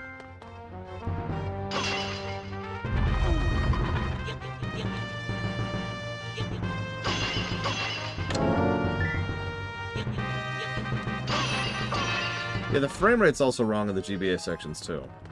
Which, again, I have no idea why. Who is it? Who's there? You're not with the fiends who have taken over the castle. Are you? Please, would you help me? I heard the maiden's cries and came running to find a castle and a nest of fiends. They captured me and split me in two. That's why I look so horrible right now. Please, I beg of you, reunite my two halves and make me whole again. Also, small implications of the fact that the fairies got involved in the imprisonment war, which actually makes a lot of sense.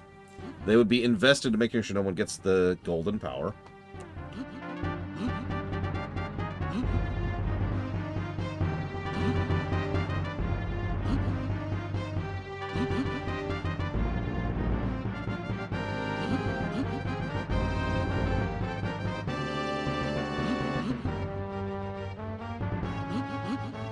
Yeah, this is weird, the frame right here. And it is kind of forced onto the game. We'll just call that a straight-up graphics negative, I think. Because, yeah, that's unnecessary and not great. You can do better with the GBA. In fact, one of the things I praise so commonly about the GBA is its excellent sprite work. What nonsense is this?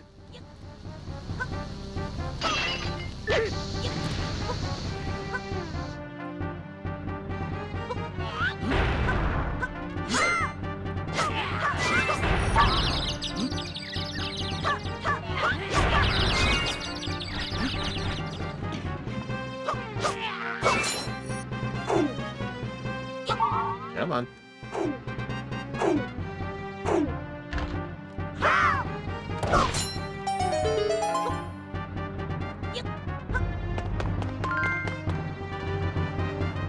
Yeah, no kidding, Retro Justice. Let's go with Fire Rod. That's always a winner. It's a good default. Actually, the Boomerang is one of the more generally useful ones, go figure. Yeah, okay, so hang on. Let's go get bombs. Of course. Before you wonder, you have infinite bombs. You have infinite everything. Like I said, it's a little more arcadey.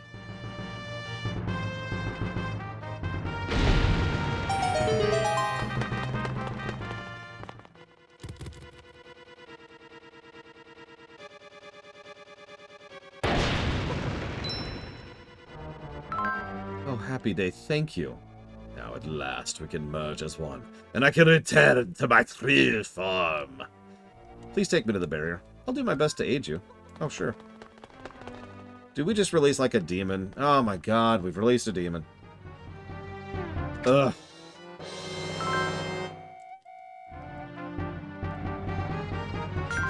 Always with the demons.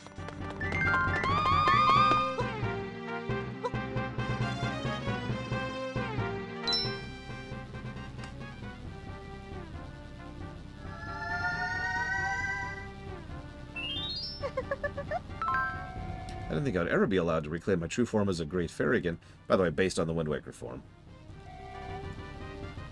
I'm sure there's one, Europe, but I can't think of one. You know, that's a really good point, Sovicom. Let me explain why it's a bad idea to let out a demon. Send forth the troops!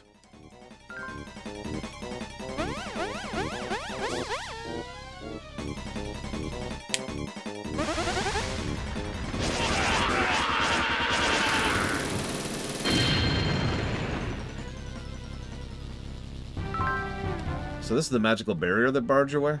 Allow me to take care of this.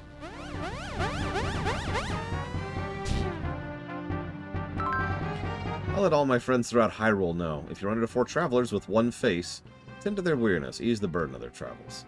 There's a tradition that young, noble gentlemen rescue damsels in distress, so I leave the well-being of the maidens in your hands. Take care.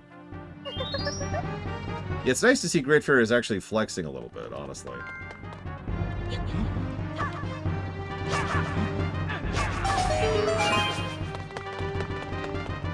She's like, yeah, as an army. No prob. You realize those are all innocent people who are mind-controlled, right? Huh? Yeah, I did kill them all. Thank you for asking. No, that's not what I... Okay.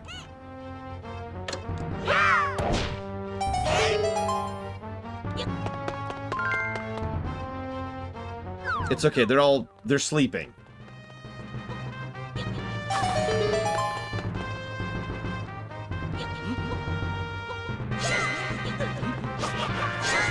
Yeah, that's a good point. The Fae don't care. The Fae are Fae.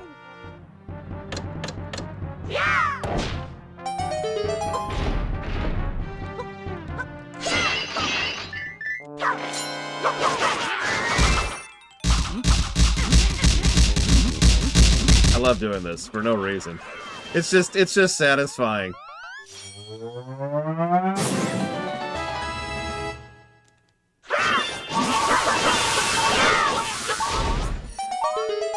Anyways, they're all dead.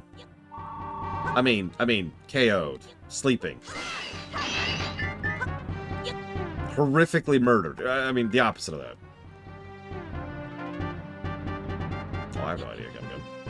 Listen, we all know you're secretly American, so... Everyone is secretly American. Yeah, sent into the next dimension. Yup. They're in timeout.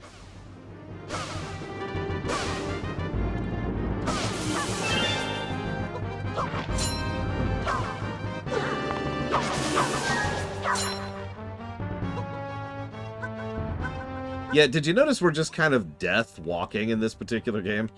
I think that's at least part of why I enjoy it, and why we've given that viscerality positive, because we are kind of just death walking. I mean, I guess that's what happens when you give you access to 4 weapons at once, which can do things like this.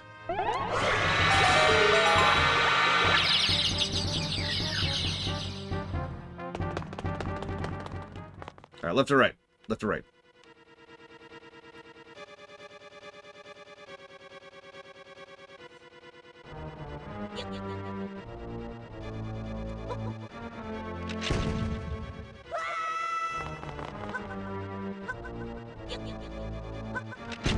I mean, Link is left-handed.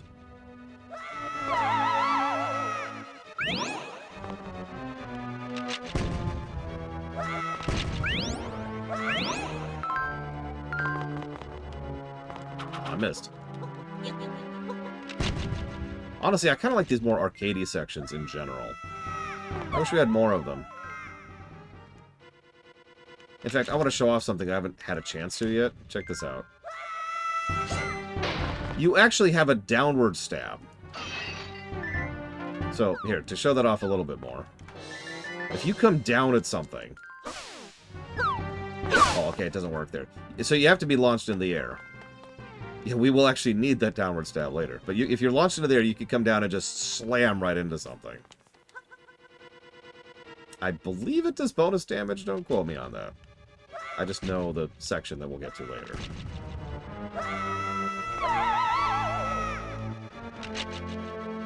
Oh yeah, we've also got the feather, which we haven't even seen yet, but it's there.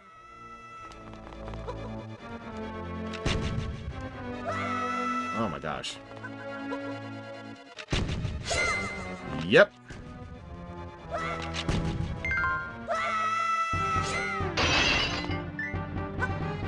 Boss time. Chapter boss time.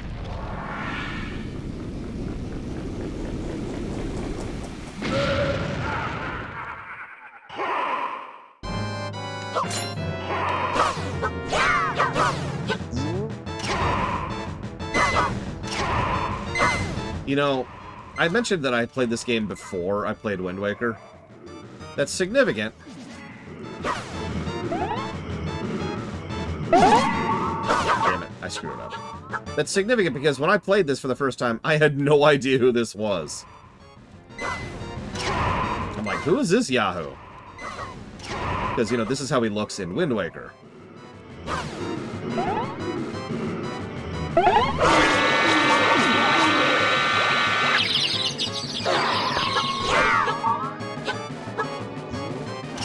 See you around, Suffocom. Hopefully. Like, you've got to join us for at least some of a good Zelda. Come on. Yeah, he's also 3 to model. You can tell because the way it's being rendered.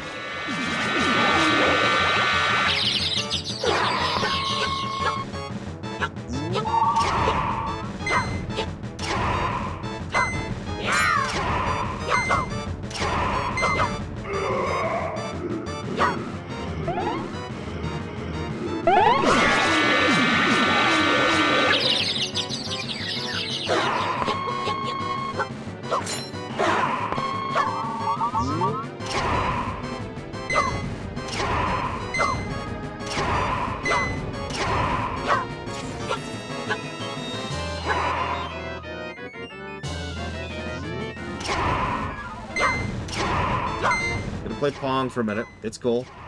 Dead Man's Volley is a long-standing tradition for some reason.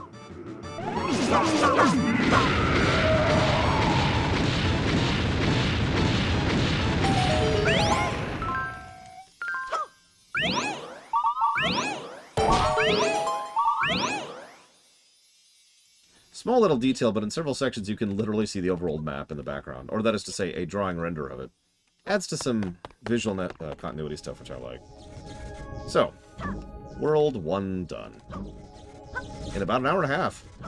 We did the entire first world faster than the last 3 floors of the last dungeon in the last game.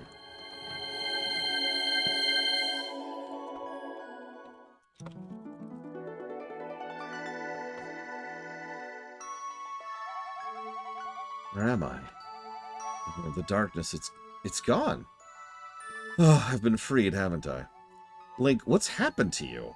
Oh, the Force Sword. Ah, you've drawn the Mystic Blade. That means Vati is free once more, does it not? And you've taken up the mantle that fate has given you. How brave. Such determination speaks well of you. You are truly a great hero. Oh, there's something you must know. The dark shadow that captured us, it looked just like you. What was it? Link, you must go save the princess and the remaining maidens. Well, I guess. Let's break you out of there first.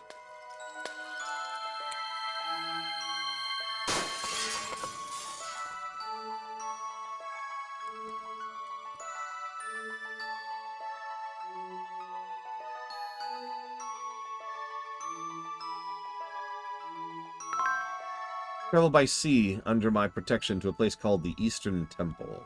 Another of my kidnapped sisters is imprisoned there. Allow me to transform that I might serve as your guide. Hurry. We must go. So I'm curious how this is going to hold up in memory, because the Village of the Blue Maiden is, by memory, one of my favorite parts of this game.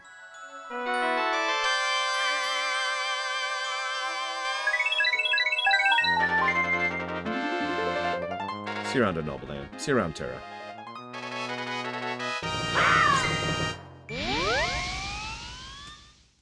Right. Negative for graphics. Should write that down while I'm thinking about it.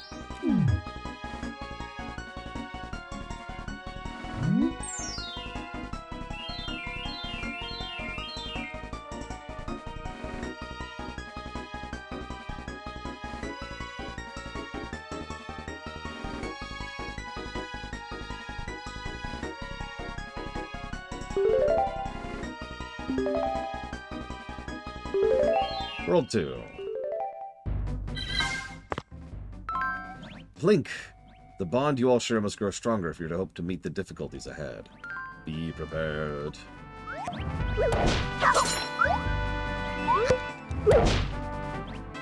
Insert Lion King quote here.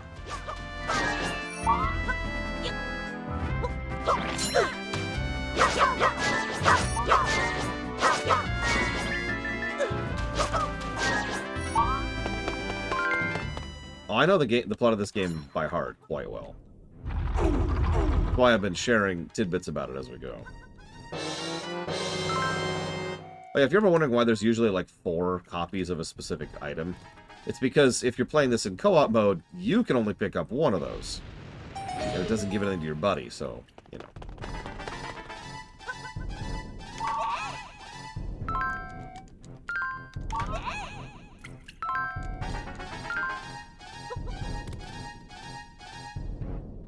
It's actually funny, I haven't played this game in... God. 10, 15 years, something like that. I remember it quite well. That's true, Frieza.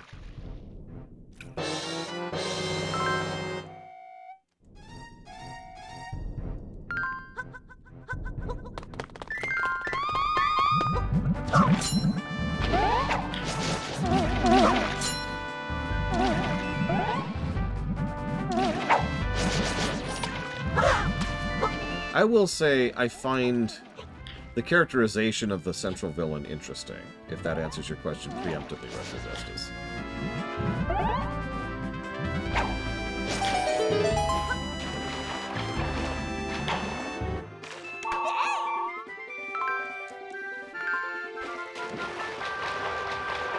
Yeah, it's actually funny to me, because, as I've said many times, one of the biggest complaints they were constantly talking about is, oh my god, the formula of Zelda is old and stale, and it's like, but you've played your own games, right? Like, this is honestly one of the bigger departures from the typical format of the franchise, in multiple ways. Don't pay attention to my wife. She can be pretty stubborn. Once she makes up her mind, oh my god, Miyamoto's in this game. Look, here he is. If I can't get through that door, I don't see why I should let anyone else. And that's now Miyamoto's canonical accent.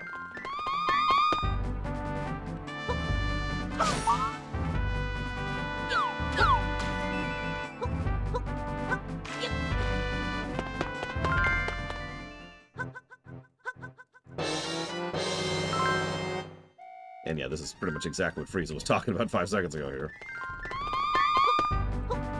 I'm sure the honeymoon period will wear off. I'm sure this game will get plenty of negatives, but god dang, it's nice to be playing a game with a controller again. You know what I mean? Oh.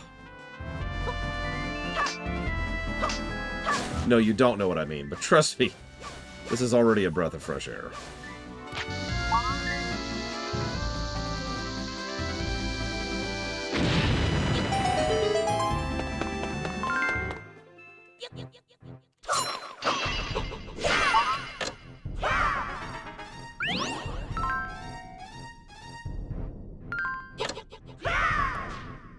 No, I just played an emulated version of Minish Cap. Yeah, it is pretty much all uphill from hill. From here? From here! Words! How do they work? Do me a favor, what is the next one? Because I don't actually remember what game we're playing next. I want to say it's LTTP. But if I could get verification of that... It is LTTP, that's what I thought. Not like LTTP is a perfect game, but I have a really strong feeling LTTP is going to just kind of knock it out of the park. God, I hope I'm right about that.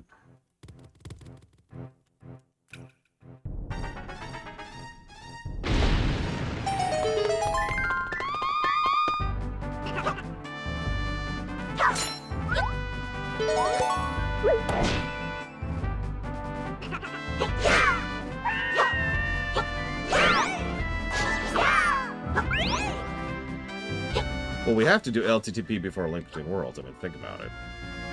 Now, that's an interesting statement, Retro Justice. All right, let me just bring you in the back here. Get the shotgun. All right, explain to me, sir. I'm joking. For real, what do you dislike about LTTP? If you don't mind sharing.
I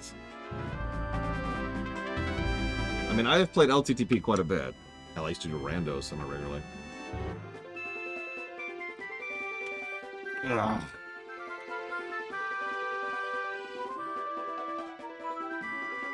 What did we call...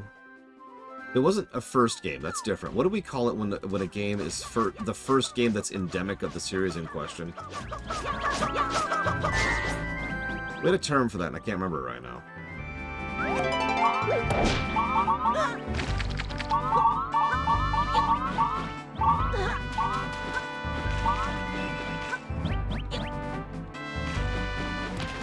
I mean, Seminole counts, but that's not really what I meant. Seminole just means most like itself. Which, again, I suppose counts. No, not like Lufia 1. A little bit more like Lufia 2, actually.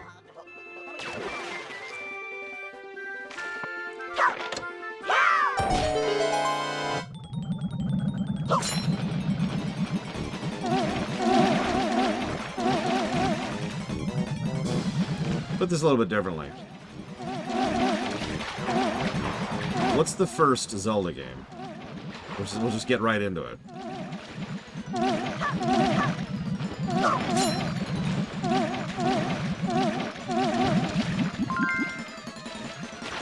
LTTP, exactly.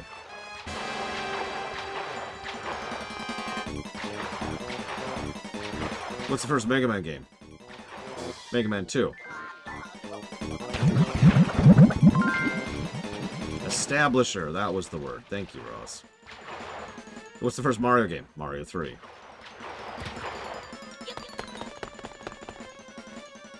What's the first Final Fantasy game? Final Fantasy 4. Oh, there it is.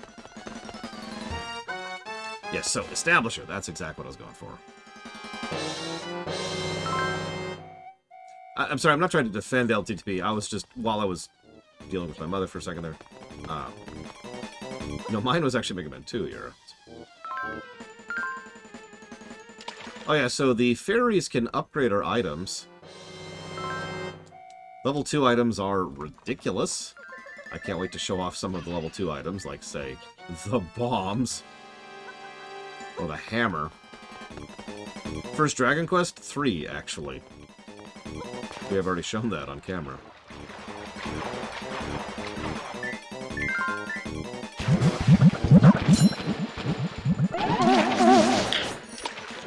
That's what the upgraded slingshot does. Any questions?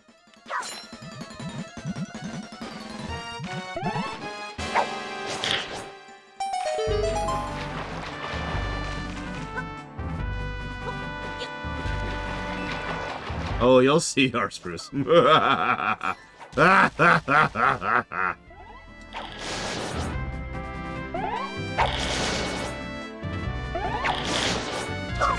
I guess that's just inevitable with a franchise that's been going on that long. Retro business.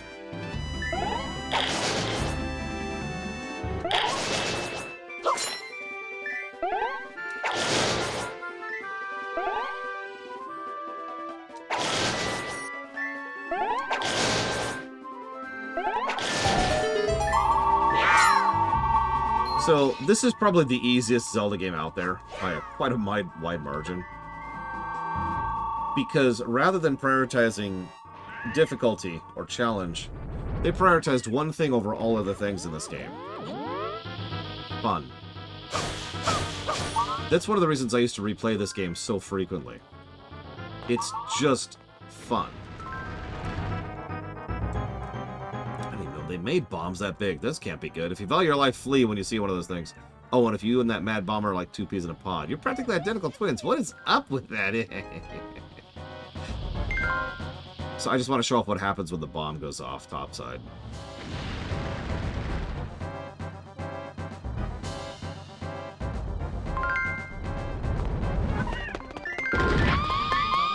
Just a bit of a red light, green light thing.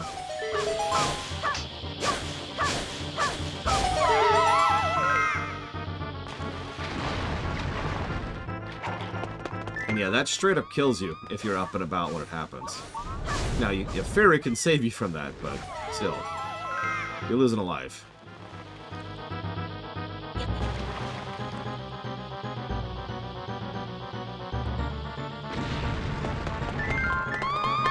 Yep, it's a dimension-distorting bomb.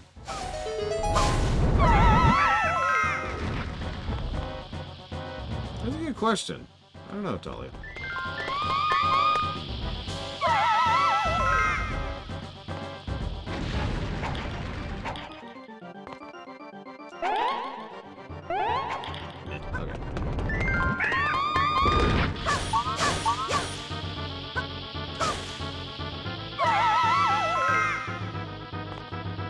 Hang on. I screwed up.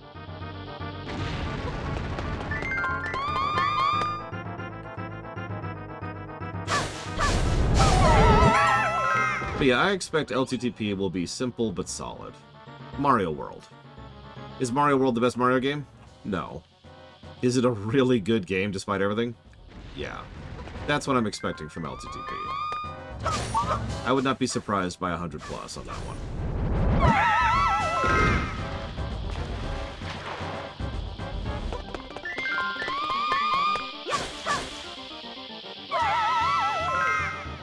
There they are.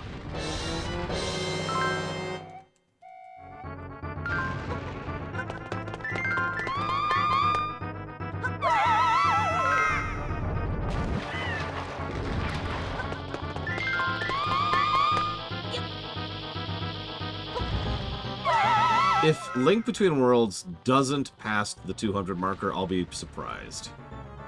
We've already had a 200-plus Zelda game. Frankly, I wouldn't be surprised if this game is a 200-plus.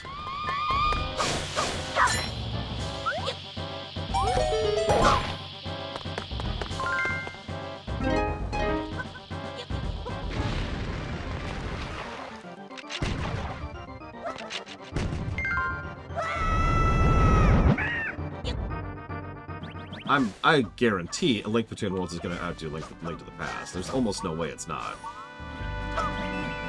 Yeah, I agree with you, Blade Duval. The story axis of this game is going to be leaning almost entirely on its visuals and one interesting story bit much later in the game. And that's just, yeah, that's not going to carry it by itself.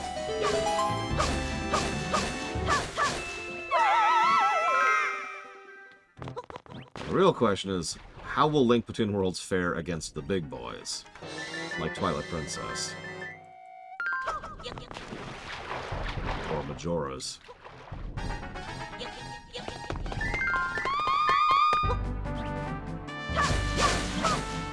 Actually, I have Yura, yes. It's not fun. At least I don't think. I don't like touchpads, so bias.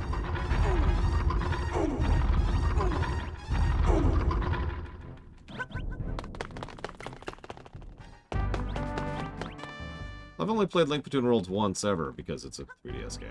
Oh my god! The Force Gems are revolting!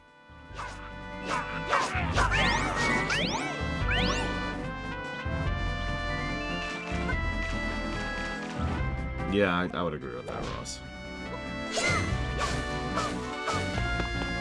Damn it, Tingle, go away. Nobody likes you.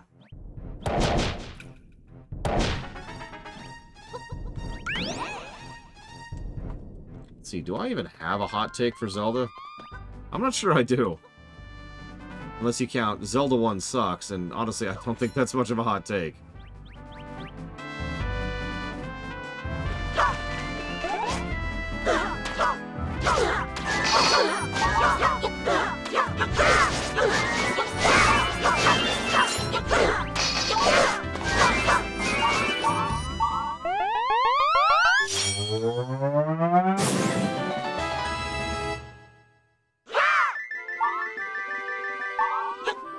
No, honestly, as weird as it sounds, I don't think my issues with Breath of the Wild are a particularly hot take. Most people agree with most of the negatives I gave Breath of the Wild. And it did still overall score net positive by quite a bit.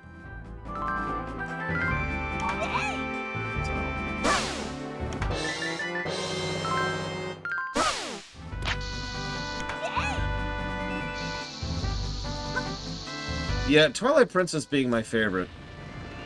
We'll see if that lines up correctly, but Twilight Princess being my favorite, that's not really the hot take. Not really.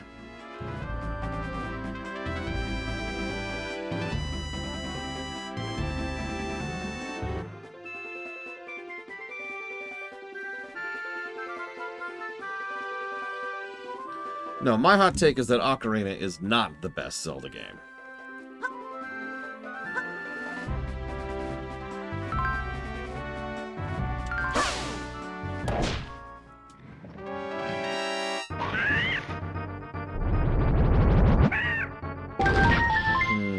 If you asked me right now, I would say Wind Waker or Skyward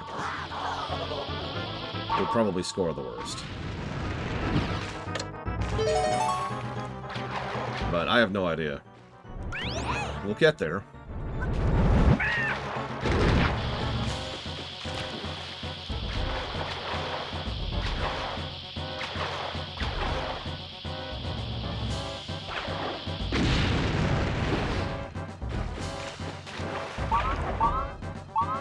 Majora's is a much more common one for a favorite pick, I've noticed, among Zelda fans.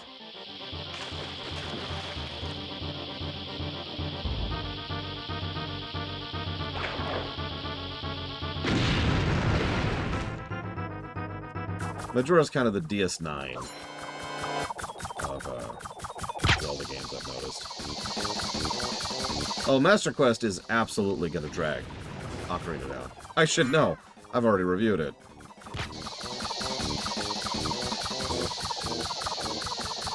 But yes, Ocarina is TNG. Okay, fine game. Ocarina is TNG. And Majora is DS9.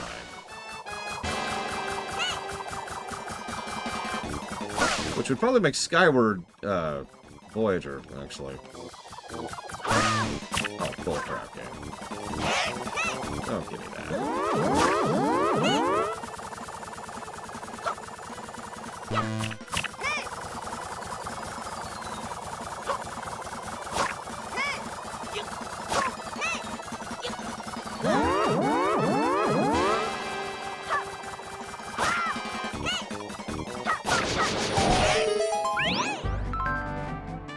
Yeah, LTTP would probably be TOS at that point.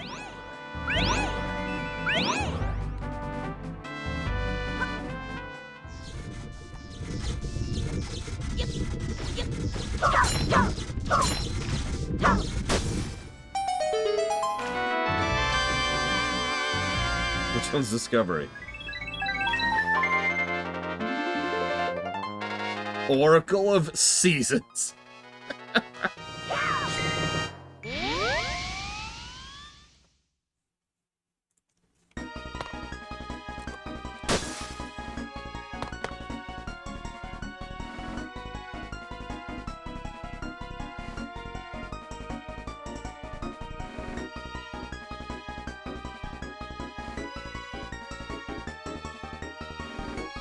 By memory, my biggest issues with Wind Waker are the obvious padding of the Triforce section, the obvious padding of the ship, which is admittedly a lot better in the Wii U version, but is still not good, and the dungeon design, which I don't remember enjoying at all. We'll see.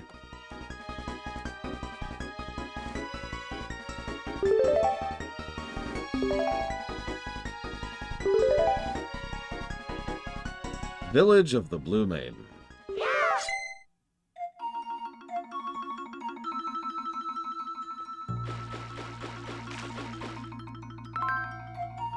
Tingle Times, Volume 2. Strange days have arrived in the village as one child after another disappears. Tingle bets they're all ditching school, no doubt playing some charming game. Ooh, Tingle wants to play too. If you discover the kid's whereabouts, play a while, for Tingle's sake. Search till your eyes are bloodshot and weary. Tingle.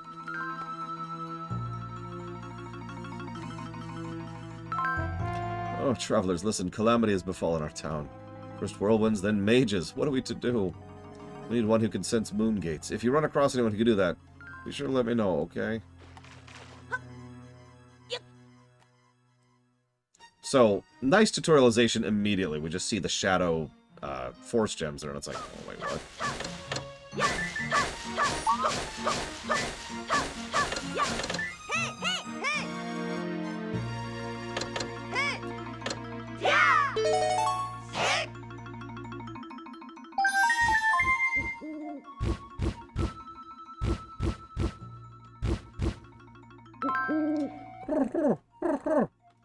Link, are you now able to wield the Force Sword? That's a sacred sword able to smite the darkness. And that's not all. It grants you the power to see the shadowy dark world. People of this village, they're being spirited away by some force. It may be that the dark world is drawing them in. Save the villagers and bring light to their darkness. Well, okay. Yep. Oh, you can sense moon gates, then you can save our village. Take a moon pearl.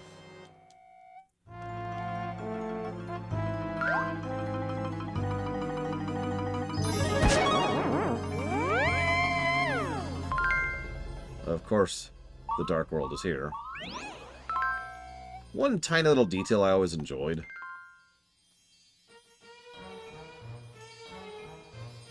That's it. Just neat little thing. This world is like a darkened mirror of your own. It looks familiar, but in truth it's very different. Much like you four. So, again, the imprisoning war and the prequel to LTTP vibes are showing themselves here. Again, I don't know what else to add to that. you can get the feeling of how the Dark World here, which, if you remember, wasn't even the Dark World originally, it was just the Golden Land, was a place that people were entering regularly in a village completely overrun with mages who are doing non-stop spells and interactions to open portals to the Dark World, or that is to say the Golden Land. Whether they were seeking it or not, who knows? As in, whether they were seeking the Triforce. But you can tell they definitely wanted it. Wanted to... You know, I can't word anymore. Point being, coup. Where'd you come from? I'm not used to kids appearing out of nowhere. No, kids around here usually just vanish. The whole town is in an uproar about it. Guys from the Seekers Guild are looking into the northwest part of town. Okay. Well, let's go kill them. Or, I mean... I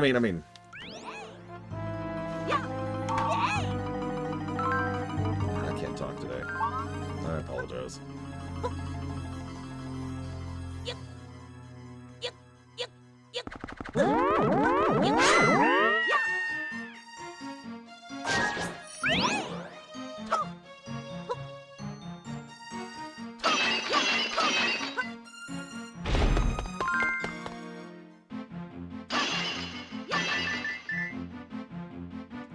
So, we can get water. We only get the one water, though, so we gotta use it a little strategically.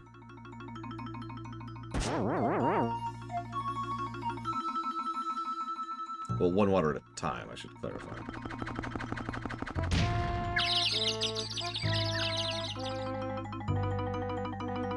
I love this section. We'll deal with that in a second, though. Is it left? Had to have been left.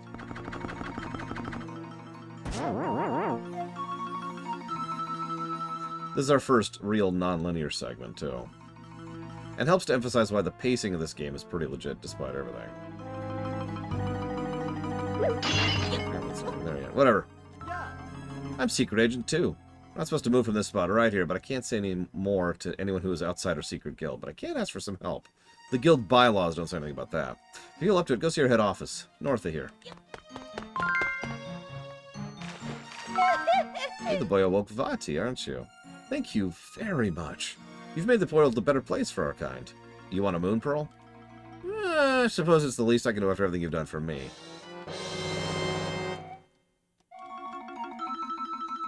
This is another one of those plot threads that actually goes nowhere. The idea being that simply adding another powerful magician to the world makes magic as a whole stronger. This is actually the kind of thing that's semi-common in the Zelda series. Anytime Ganon is walking around, or Ganondorf, magic and demons and monsters tend to be more powerful than usual, and similar things like that.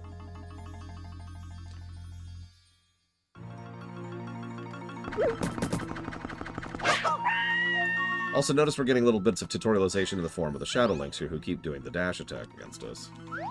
Or trying to.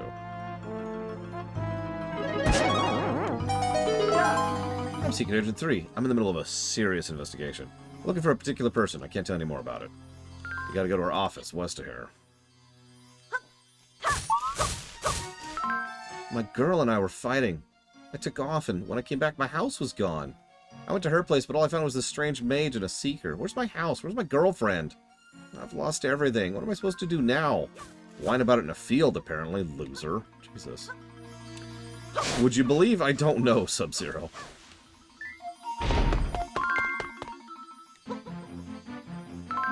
What's going on here? This used to be one of the best places to meet people. Thought I'd just mingle for a bit, but this joint's as empty as my wallet.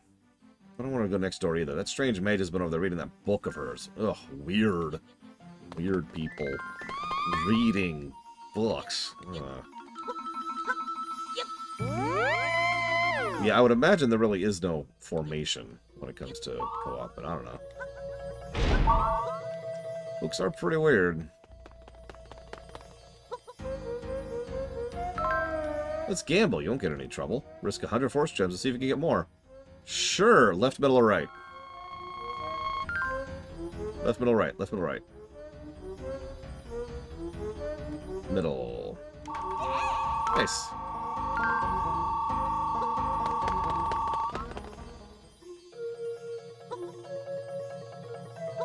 Yeah, so here's the mage we were just talking about.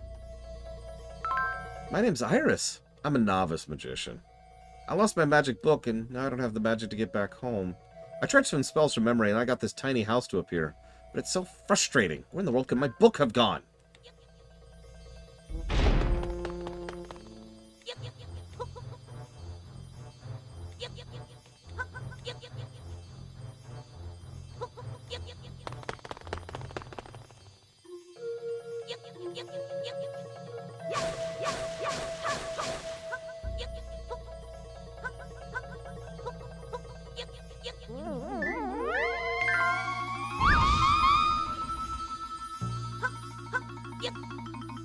We were in the dark world, our spruce.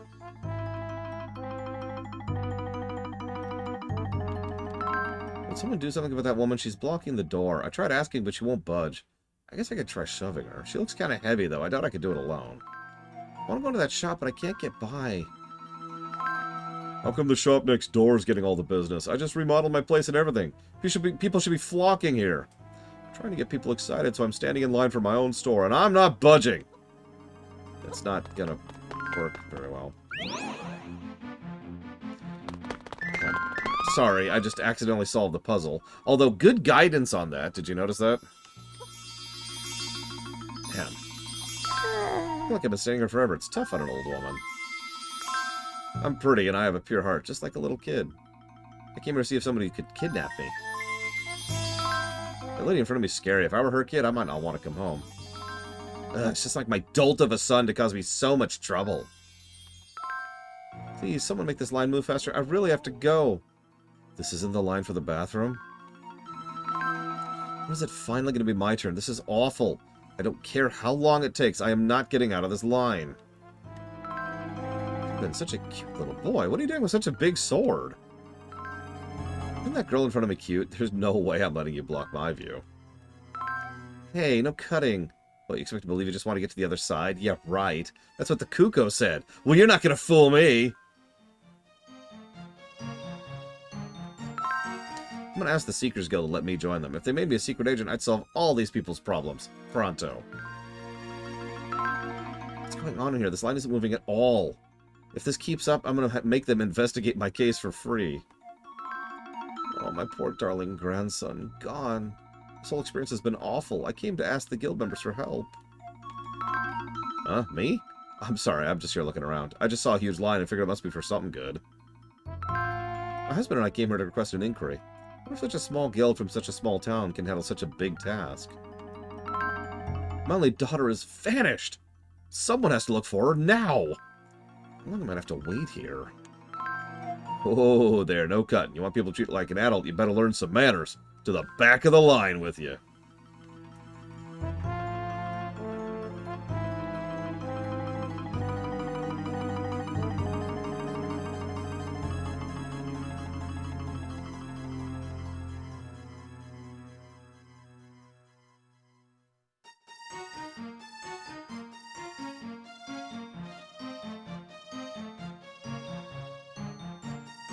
So, on the off chance you miss the path literally leading into the side of the house, which I've known several people have, that green force gem that runs away from you pretty naturally guides you up here and into this. Heh! Spotted the entrance. You have a keen eye. There's the office of the legendary Seekers Guild. We're investigating the sudden appearance of those suspicious mages. We've reason to believe they may be connected to the vanishing children. What do you say? You seem talented enough. Can you help us out? Oh, you'll help? Oh, that's spectacular. Something I need you to do right away. Four of my brothers are in the village investigating weird mages. They must have found some clues by now, so go speak to the four of them, see what clues they found so far. Key to this mystery is bound to be in those clues. One of the brothers should be right out to the left. You have your orders. Carry him out. Excuse me.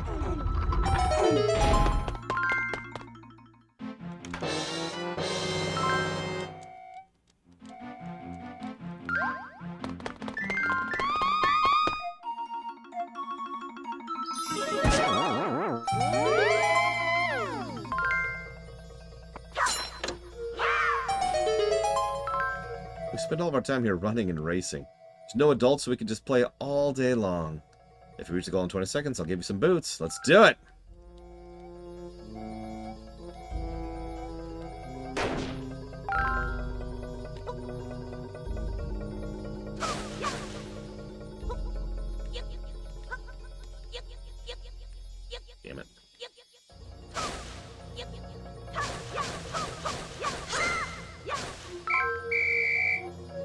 15 seconds.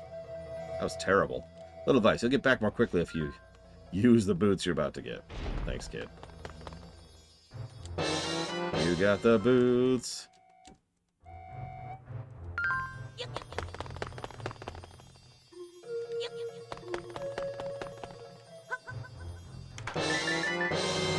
Over here. Not that I need it for this stage. I think there's two big reasons why I like this stage. First of all, it's unique. It doesn't have this normal structure of a stage at all. In a normal Zelda game, this would be an overworld or a town sequence. Excuse me. Oh, okay. Excuse me. Excuse me. Excuse me. Oh yeah, you can do this, by the way, in this game. You could just do this. You could just do this. But yeah, it's a lot more focused on interacting with, talking with, and puzzling your way through it. There's not a lot of town sequences in this game. In fact, this is one of like 3. So savor it while it's there.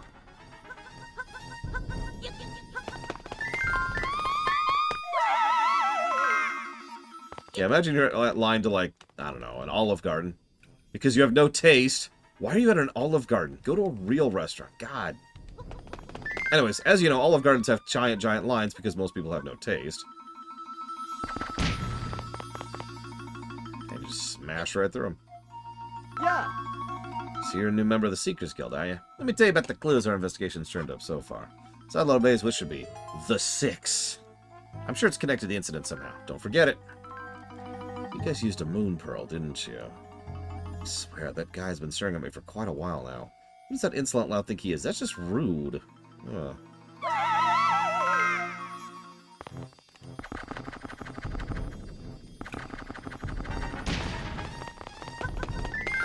Listen, it's okay to like McDonald's, Retro Justice. As long as you acknowledge that it's McDonald's. That's all I ask.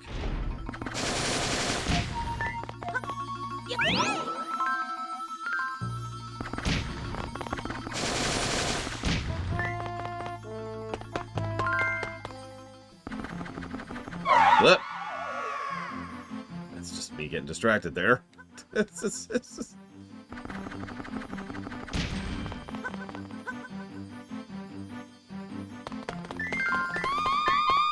Yeah, like, there's nothing wrong with it, really. Really. Aha! See, I was gonna say, that doesn't look like Spartan.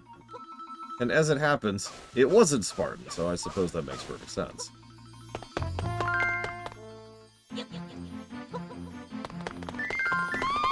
Me and my friends actually swore off Olive Garden a while ago. No offense, really. Just no thank you. But first, hi to the stream, or welcome to the stream, or... Hello, welcome... Look, I barely have a brain today, okay? Second of all, thank you very much for the sub, as always. If you give me a moment.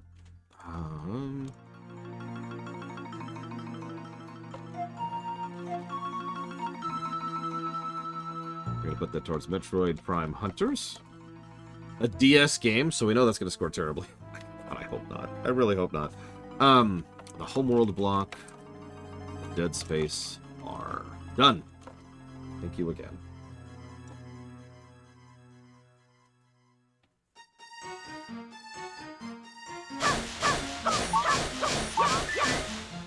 There's one thing I didn't like about Olive Garden's salad back in the day.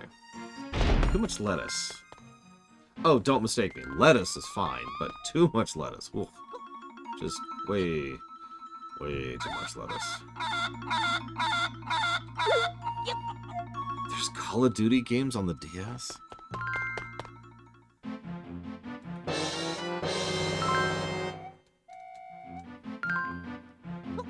Why? I'm so confused here. And then there's Federation Force, but that's on the 3DS, and will not score well, if we ever cover it. What the heck is Buckshot Roulette, Baron? Aim with the stylus. Ah!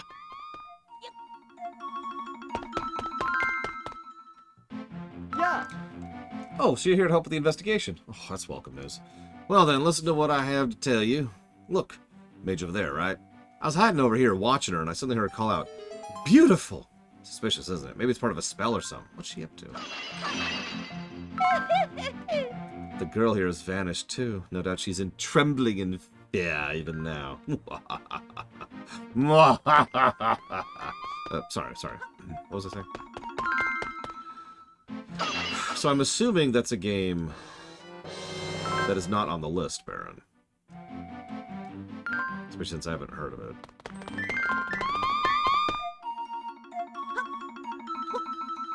Yeah, the wizards, they seem a little evil. It's weird. Nope, it is on the list, or nope, it isn't on the list.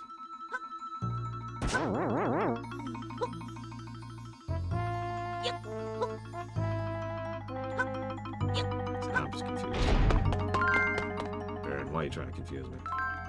Let's see if you got a connection to force gems? Nah. Let me spread some force gems outside. I'll give you 10 arrows. Any force gems you hit are yours to keep.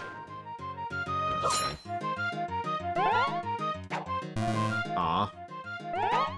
Ah! Come on!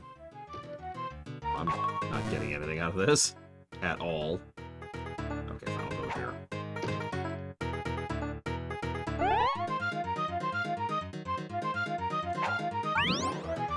God dang it! Okay, so if you're suggesting a new game, here's how that works. You can only suggest one thing if you're suggesting a new game. You can't split up into a plural vote and then also suggest a new game. So, if you want to add a game to the list, sure. Buckshot Roulette. We'll look into it later, see what it is and how it works, all kinds of fun stuff like that. I will do my due diligence. And fail at this minigame so hard, oh my god!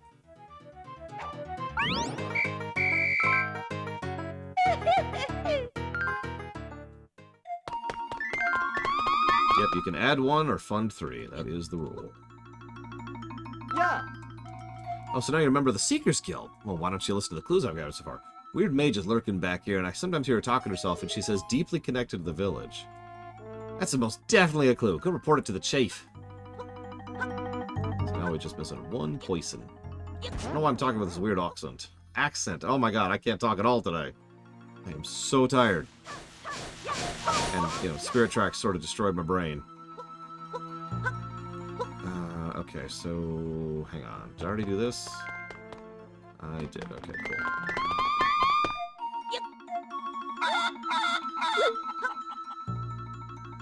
It looked cool, Ross. A little more pet-focused, so not really my thing, admittedly, but... cool. I remember the name of it. What was the name of it, so I could plug it a little bit?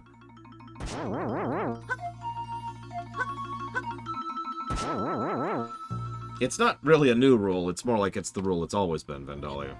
But when we added the plural voting thing, the only exception that was added was that you cannot add and also fund.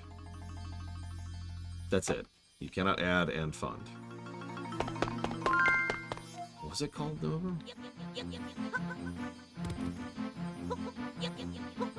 We will never do a Pokemon block because that would be insane. Instead, we'll probably just keep streaming Pokemon games periodically here and there. Like, even the Zelda block was a little bit crazy, if we're being honest with ourselves. But a Pokemon block? That would get extraordinarily old extraordinarily fast. That being said, Gen 1 is part of the awful block. Just saying.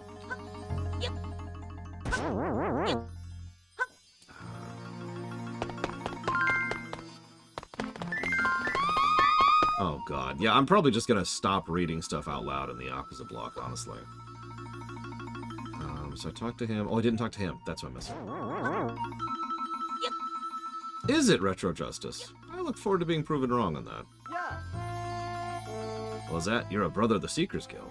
Well, listen to the information. Apprentice Mage disappeared somewhere around here. Poof! Right when she vanished, she whispered, "Protect." That's suspicious. You do well to lock that away in your head. So the 6 beautiful protect the village. Okay.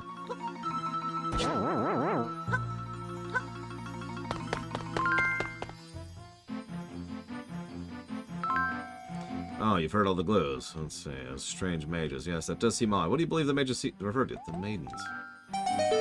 More. Something's happened to the 6 beautiful maidens that protect the shrine. That's it, isn't it? Powers of deduction are truly magnificent. We'll use your findings to continue our investigation. As thanks for your help, I'd like to give you something. During the course of our inquiry, we dug up a hidden passageway. Try digging by the House of Pots in the southeastern part of the village. You got a shovel? Excuse me, bombs. You're in my way.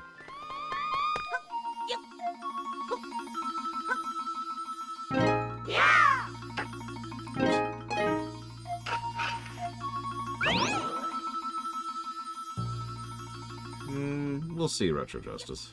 And that really is my answer to that. Obviously, I've never reviewed the game, so I have no idea. I would not expect it to score particularly well, though.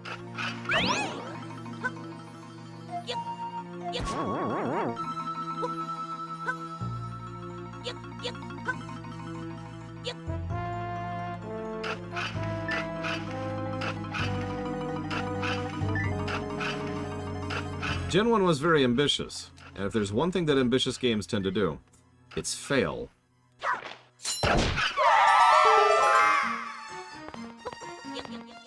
It's not a dig, that's just truth.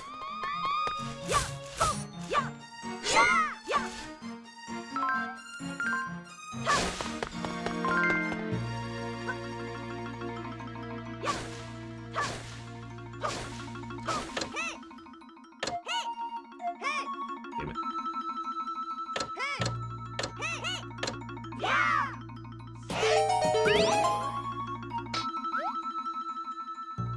Hey, Nugget Cruncher. I'm sorry. I'm sorry there's so much Zelda. It's okay, we finally gotten past the bad and the mid Zeldas. We're officially in good Zelda, I hope. Oh, you found the secret world too? Did you notice there's only kids here? All we do is play and play. No one wants to go home, not even me. Except the girl in the house with the red roof, she's always crying. I wonder if she doesn't like it here. Ah, I wouldn't worry about it. Sounds like a crazy person. I can see all. Yes. I see force gems hidden in the soil. Yes, yes.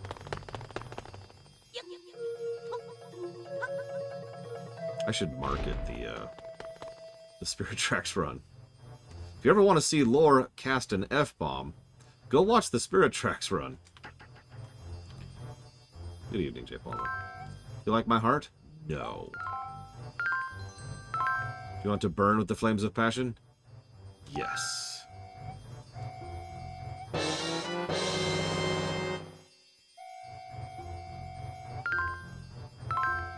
You probably like that girl more than you like me, don't you?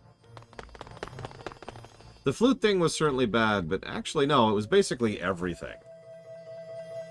I don't see a renewed sub. You're lying to me, R. Spruce. I'll quit you.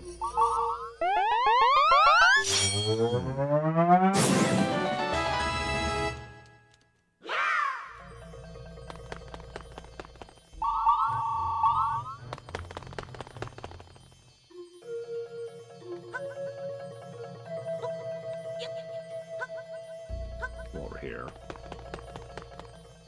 Ah, it's just the shovel.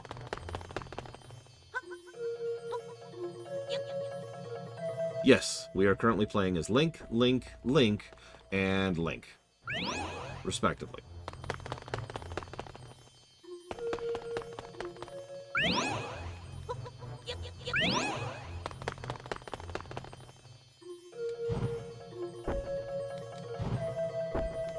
Oh yeah, fire doesn't spread in the GBA version either for some reason. My boyfriend and I had a fight.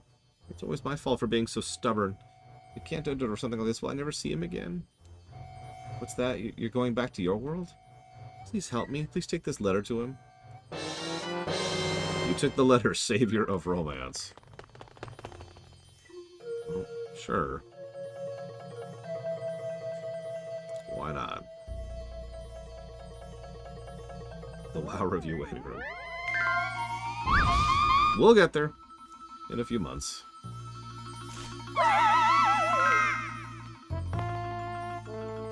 If you don't like this stage, then yeah, you probably don't like this game. I don't mean that as a dig. I mean, like, this is probably the best stage in the game overall.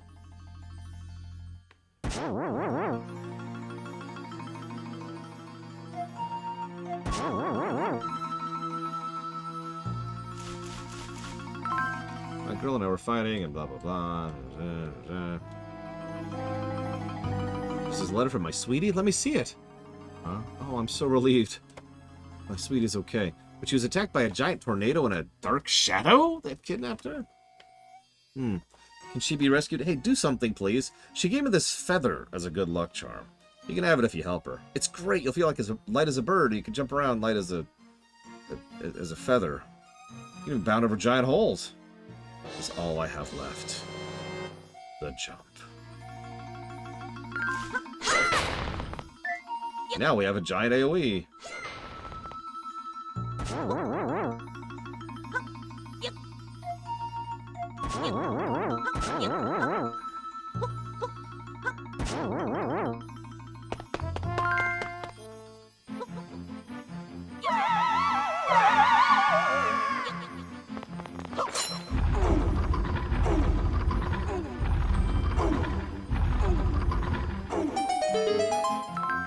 That little brat Iris.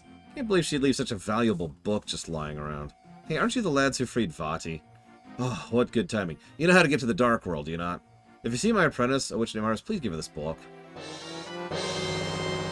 Thanks.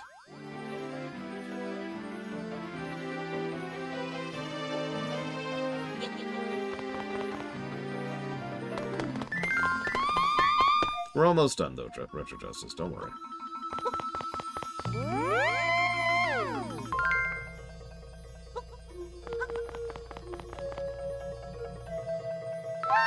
Say, what's that? Oh, it's my book!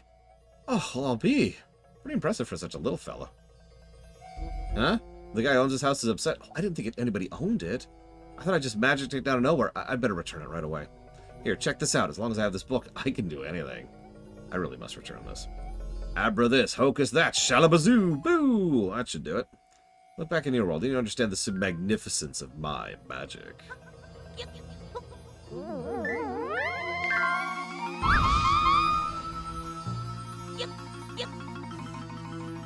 I mean, probably not very well, J. Palmer.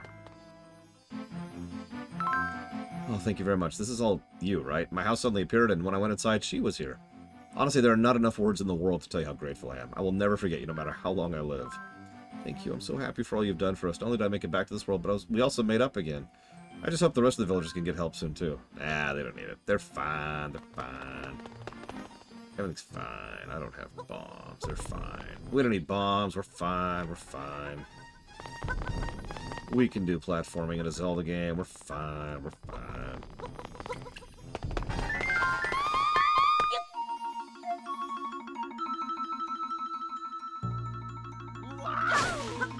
Damn it, Tingle. No. No. You are not allowed to get that Force Gem, Tingle.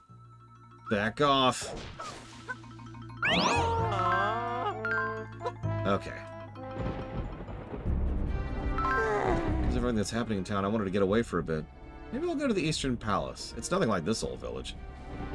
I really need a vacation, but it's always that first step that's the hardest. I mean, I can't go anywhere until the rain stops, can I? If you're thinking of going to the palace, you better be careful.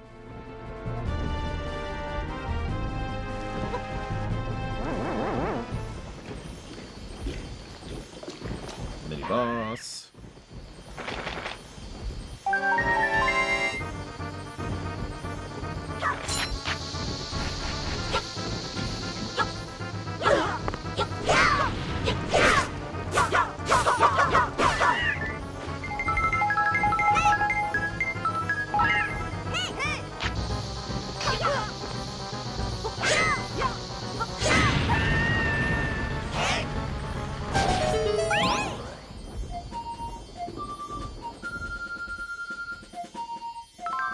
Oh, you guys saved our village. I guess my eyes weren't that messed up after all. I'll never take the fresh outside air for granted ever again. Can't believe I'm hearing this, just when I thought everything was normal again. Oh, you're the one who saved the kids, aren't you? Thank you so much. Thanks to you guys, me and my boyfriend are getting along great again. And we've promised to be nice to each other from now on. Yeah, that's gonna last 5 minutes. Hey, it's you guys. It's me! You know, Secret Agent 1. I just wanted to thank y'all on behalf of the boss, who's just too darn busy. This whole time we thought it was the mages, but I guess it was just a misunderstanding. If it weren't for you guys, we never would have cracked this case. We owe you big. We'd really like you guys to stay here in the village and join the guild, but we understand you can't, so we won't try to force you. Good luck out there. I know you'll pull through, whatever you're doing. I was able to return safely thanks to you guys bringing back my book. Of course, my teacher gave me quite an earful for misplacing it. Thanks to you, all the town's children have been returned. We're so happy. Thank you for everything you've done. Just playing all the time leaves me feeling a little empty inside. I'm going to do my chores and study hard to make playing much more enjoyable. Wah, wah.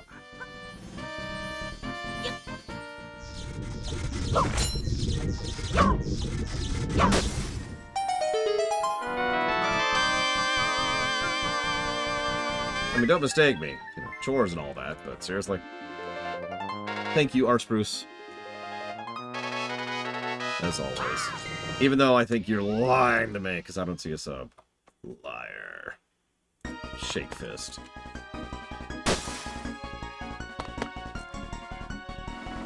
So it's going to get the Alpha block, the RPG block, and the FF Audit block.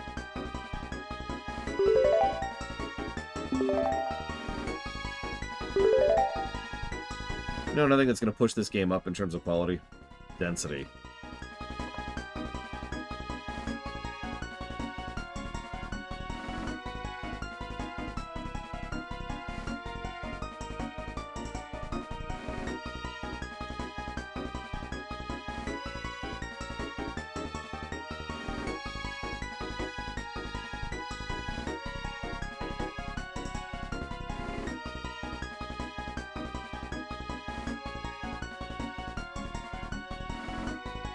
Okay. See if we can knock this out before dinner, shall we?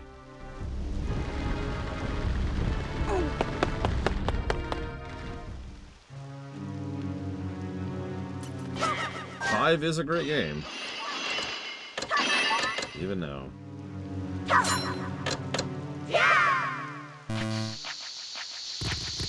That would be funny, Ross. Terrible. But funny. So, someone asked if StarCraft is higher tier than Warcraft. No. StarCraft is... Yes, but no, but maybe, but depends on how you count it. Let's put this into correct terminology. An individual in Warcraft is going to beat the ever-loving pants out of an individual from StarCraft. But StarCraft has fleets. Interstellar fleets. And the Zerg are literally a planetary consuming threat. Now, Warcraft has some high-tier stuff, too. Cough, cough, Legion. I guess I should say had. But yeah, StarCraft, if StarCraft and Warcraft went to war, that would be like one mission in StarCraft. Whereas it would be an entire 4-arc campaign in Warcraft, you know what I mean?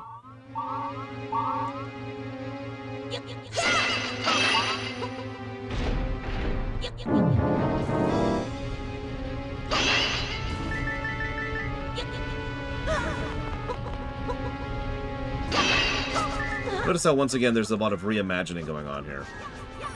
Essentially redesigning the Eastern Palace.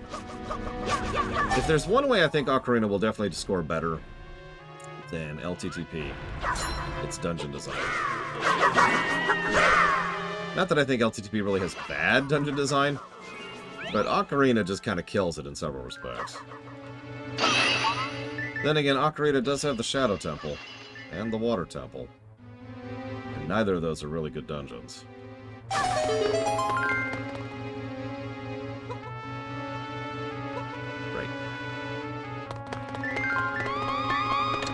I remember this particular temple very well. Can anybody guess why? Just for fun. Just to see. Fox, Mr. Red, is the answer to your question. I died a lot? Okay, good guess, good guess. Any other guesses?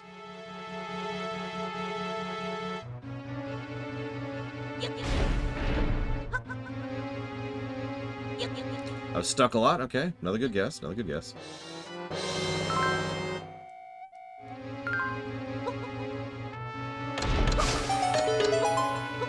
This is where I grinded. Nope. Tedious? Nope. Music? Nope.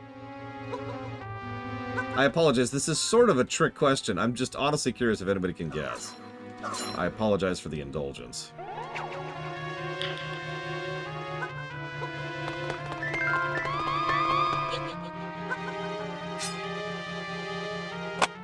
Makes me sleepy. Okay.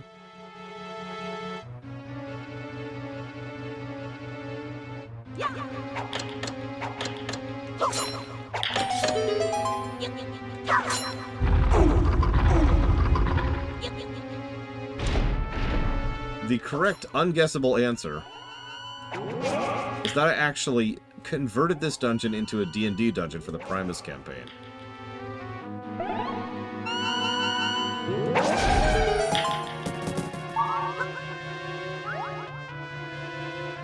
It obviously took a lot of interpretation because it doesn't translate linearly. What's Primus? Ouch, Baron. That's actually kind of painful. I'm not gonna lie to you.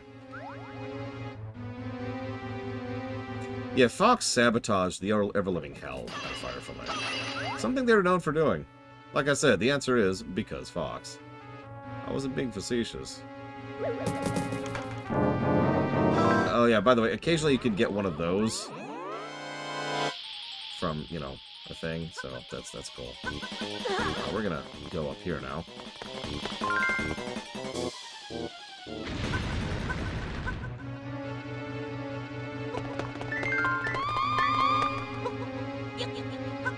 Is this beyond reach? Nope, okay, we're good. It literally, the pop-up dialogue there, if you've never read it, literally says, escape point to the Game Boy Advance, and it's like, buddy, stop plugging that.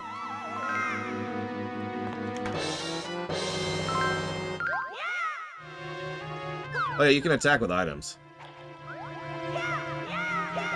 Imagine being hit with a key. I would say the Sinistrals are reasonably high tier. They're just not as high tier as a lot of FF villains, because FF villains tend to be extremely high tier, for better and for bad. What's the difference between the Primus and the Extant? Technically nothing. I mean, Extant is the setting. Primus was the name of a campaign within that setting. This guy is just being a dick, isn't he? Look at that. There we go.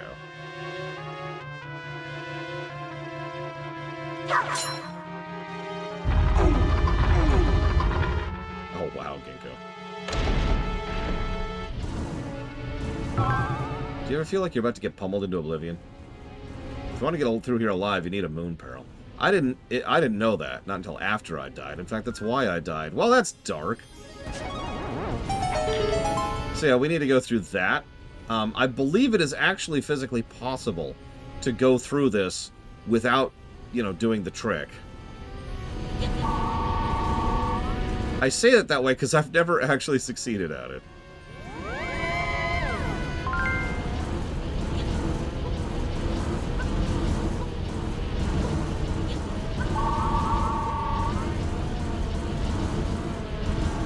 I have tons Anarchomaxes. Hopefully. I mean, if you're looking for, like, new behind-the-scenes info, then no. There's a frustratingly small amount of behind-the-scenes info, come on, about this game. If you want an in-depth lore analysis, well, that's not what this is. This is a review. If you want me to wow you with my incredible Zelda knowledge, check this out. Zelda's not even the main character of these games. It's some other dude named Lonk or something like that.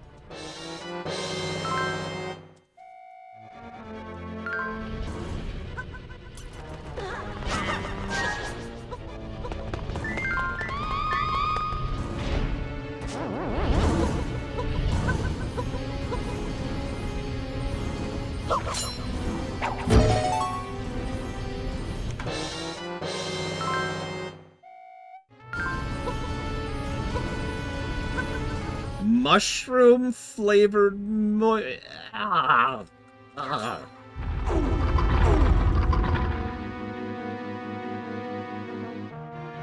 Ugh.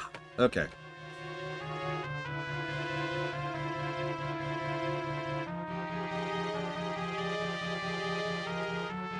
Oh man. Okay. God, that's just vile. Holy crap.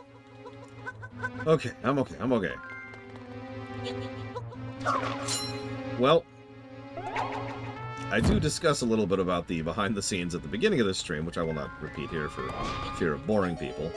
But the long and the short of this is a very good game, I think. I hope. I don't like Jane, no. Kind of hampered by, you know, everything else. Terrible marketing campaign, a gimmick which had no purpose in even existing. I honestly don't know what they were thinking with this. It is much more level-based, and it's much more arcadey. Almost everything you do stays within the framework of your own level. So, like, if I get the defense up, which I just did, that doesn't carry forward to the next level. That also means there's a stage select. So if I want to go back and redo a level for any reason, I can. Speaking of which, plus to gameplay, stage select. It's a variant on New Game Plus, and trust me, it's actually pretty fun to go back and do. I could be argued down from that positive.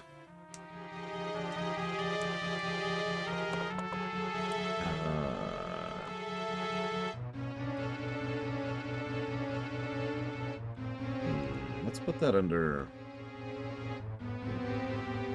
I guess it's New Game Plus, technically.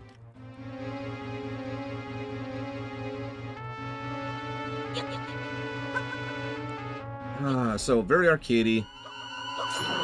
It's very focused on fun. This is probably one of the easiest Zeldas out there. I just realized I'm repeating myself. I'm sorry to everyone I'm repeating myself for. It's very big on just allowing the player to go nuts and have fun with big, fun things. Like, one of the first things they do in the first world is throw you up against, like, 15 dudes at once and say, have fun! And you can, because that's how it's structured. Taking out 15 dudes at once isn't particularly a difficult thing in the Zelda, because it's far more about the fun than it is about the difficulty.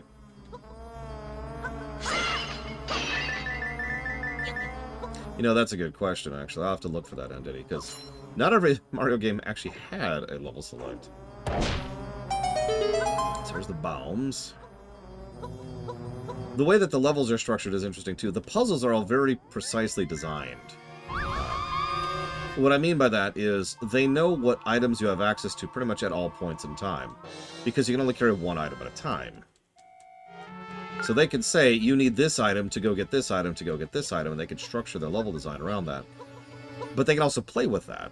It is possible at multiple points to try and carry an item forwards in a way you weren't actually intended to be able to do. In which case, you can actually bypass certain things and have alternate solutions to some of the puzzles. Which I tend to enjoy, as usual. So, we'll do it here. I never remember which one it is, so we'll just do all of them.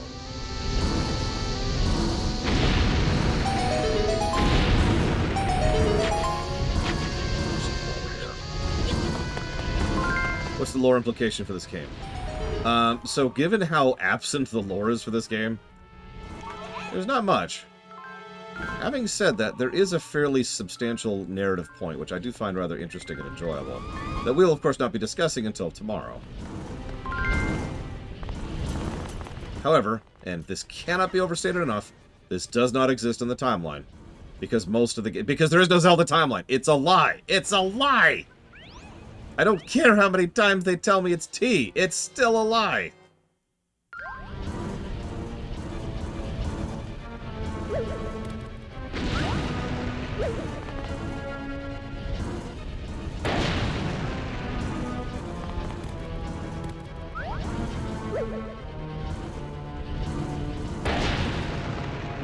I mean, apparently Nintendo did Nugget Cruncher. I have to say past tense, because they sure seem to be doing everything in their power to make sure they never have to go back to the timeline again. You've noticed that, right? Yeah, we're just gonna... It's totally in the time... Breath of the Wild's totally in the timeline. Wink, wink. It's just wherever you want it to be in the timeline, you know? It's just... It's wherever it fits for you. We like the players to come up with our lore for us. I mean, to imagine their own scenarios that have absolutely nothing to do with whatever nonsense we were smoking that particular week.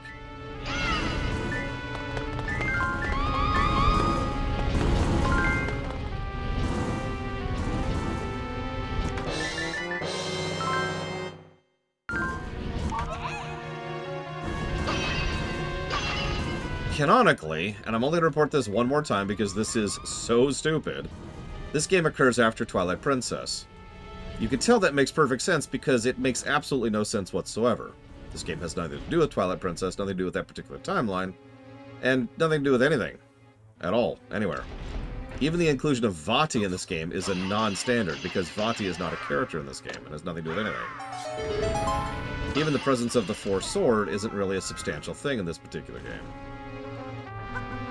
Compared to previous games, I mean, the closest thing you could draw to a parallel, and trust me, this is really stretching the definition, is that we built the Four Sword in Minish Cap, and now we're using it in Four Swords. That's it. Yeah, this is a standalone game.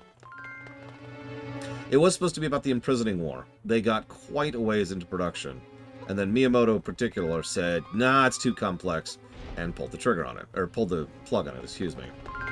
Now, the thing about that is, I've never been able to find any of the original, the script for that. There are tiny tidbits and bits. I'm sorry for everyone, I'm just repeating myself. Anarcho-Maxis just showed up. Okay, what do you want from me? There are tiny tidbits present in the game, like in the village we just did, actually, which indicate tiny tidbits of the story that could have been. The story that probably was for the Imprisoning War. People searching for the Golden Power, you know. Ganon eventually is the one who finds it. Gang of thieves. Mages from an old age. Stuff like that, right? Yeah, there's all kinds of things here that kind of line up and lead rather neatly into LTTP. Nothing else, just LTTP. However, all of that was completely thrown out the window, so instead we have kind of a nothing burger.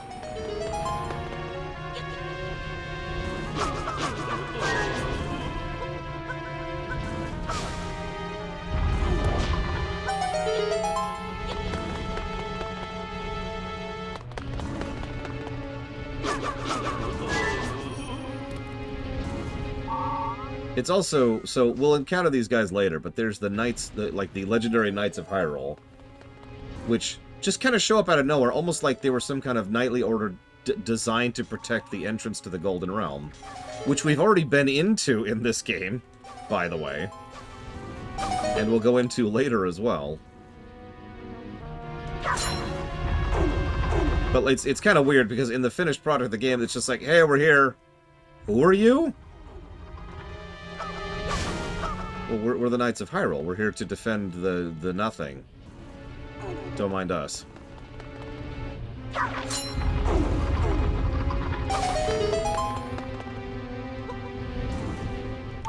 Yeah, the Light Force, sure. We're here to defend the Light Force. Wink. Gigantic ass wink.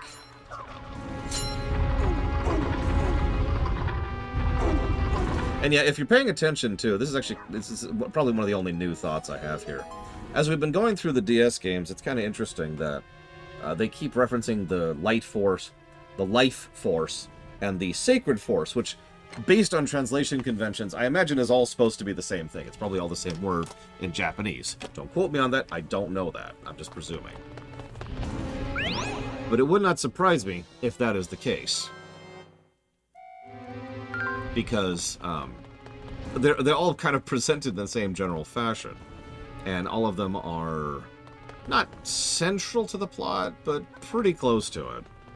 This game in particular, those Force Gems aren't, like, mandatory for the narrative, so much as it's something to do with how the world in general is kind of screwing up right now. And that's a pretty normal thing. Breath of the Wild, again, right? In almost every Zelda game, the world is a worse place because the evil force is out and about. The moment the evil force goes away, a lot of that luck, curse, monsters, aggressiveness, goes away. Same deal here.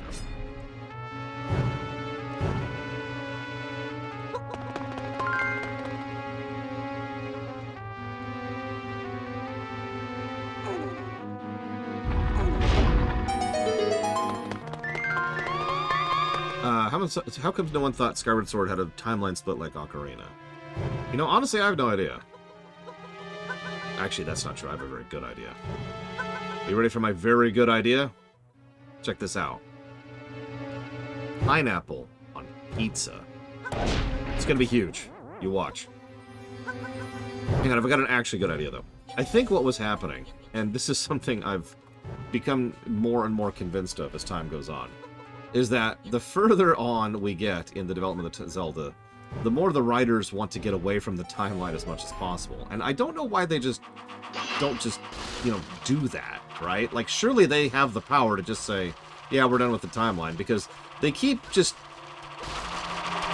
not doing it right, for lack of a better way to put that. I have a saying that I've said multiple times, which boils down to, if you can't do it right, don't do it at all. That doesn't apply in all cases, of course, but the point of that saying is that if you're going to do a job you know is half-assed and inferior, don't waste the resources on it. It's going to be a worse result than if you did nothing. And I feel like that's where they're at with the Zelda timeline at this point. There were a few games that connected to each other pretty well, like the Ganondorf trilogy. That was, like, 20 years ago. You know? So I feel like one of the things they've been trying to do is like, oh yeah, there's totally a timeline, but then, like, there isn't, too. And just trying to have things being completely disconnected from the timeline. And honestly, I agree with that. Just have Skyward Sword be its own thing. Just have, or have Skyward Sword lead into Breath of the Wild, which is something I have theorized about. Or have Breath of the Wild just be its own thing. Do it. Commit to it. You know? Yeah, have Breath and Tears be a 2-game thing. Boom. Done. There's that spectacle thing I mentioned earlier, by the way. Give me my Force Gems back! Give them! Give them! Yeah, there's Force Gem vampires in this game, by the way. Fucking mages.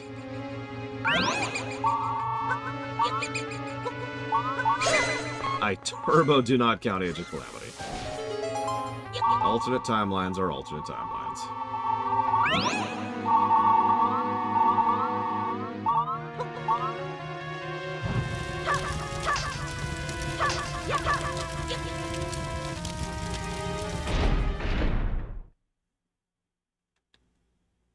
So, chapter boss.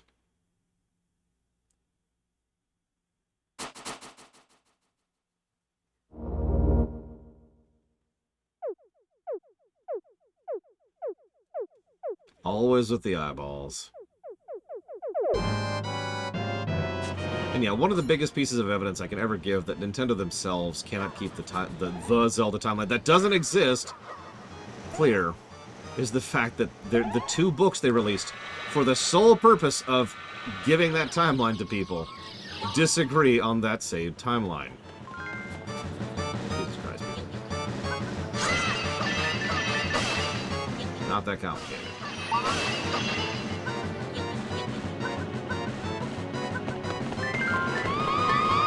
Probably Ginkgo. I just didn't for whatever reason. I don't know.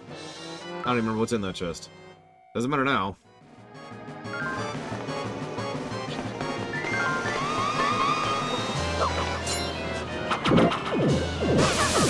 Oops. Just put my button clicks there.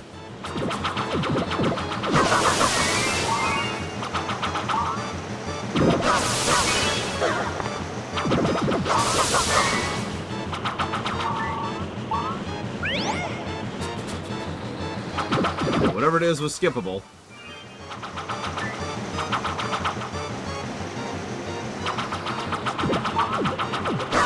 I think that Wind Waker is a really solid follow-through of Ocarina, narratively.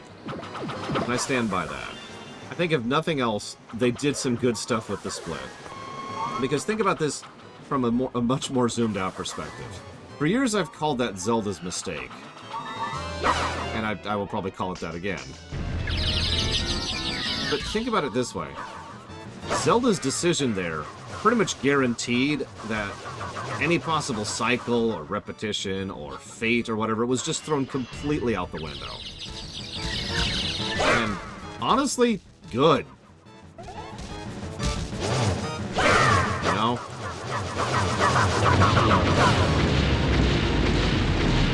her scurrying over that caused a lot of issues and a lot of problems and literally led to an apocalypse. But that apocalypse was a hard reset for the setting. You know? Very Fallout kind of a thing. Was it good that the bombs fell? Not really. Did good come from the bombs falling? Yes. Now, Twilight's a little trickier, because Twilight stands completely on its own. Twilight really is the end of its particular timeline. And if I could be blunt, I think that in that specific case is a bit of a mistake. Twilight is begging for a sequel or a follow-through. So many of the plot threads brought up in Twilight don't resolve, right? Obviously more Midna, duh. But no, I mean that sincerely. Like, no, there's no thirsting or whatever here. Twilight's timeline feels like it's Chapter 1, maybe Chapter 1 and 2, and then there's just this gap where Chapter 3 should be. Having said that, that is, of course, from a real-life perspective. From an in-game perspective, Midna and what that means for Hyrule, and the changing of the status quo between several of the races and the Hyruleans. There's a lot of potential good that came out of that in-universe. But I have to say potential because unlike Wind Waker, which rather definitively has a and then they're all happily ever after in the form of Spirit Tracks, we don't have that for Twilight, so Twilight never really concluded. Did you defeat that giant stone eye thing? Thank you. You have my gratitude. The wind sorcerer Vati has regained his power. When he last tried to conquer Hyrule, he built a palace of winds in the realm of the heavens. Just throwing all the Minish Cap lore out the window here. So even now, he's sure to be... Link, you must first rescue Princess Zelda. Act quickly. I rule over Death Mountain. High atop the peak, the Tower of Flame stands tall. Climb the mountain. One of the maidens must be trapped in the Tower of Raging Lava. Oh yeah, that's another thing. I mentioned how the original story for this game was a political thriller with a character bent. There are tiny tidbits of that in this game, where we get inferences about how the maidens actually form the governorship of this entire realm, how Hyrule and the adjacent lands are all governed as a series of provinces, how they interconnect with each other, how each of them have a degree of rulership and different standards for the different areas. It's just tiny tidbits here and there that are still there. But there's just enough to tickle the world builder in me. Agreed, Ross. Absolutely. Ganondorf Trilogy.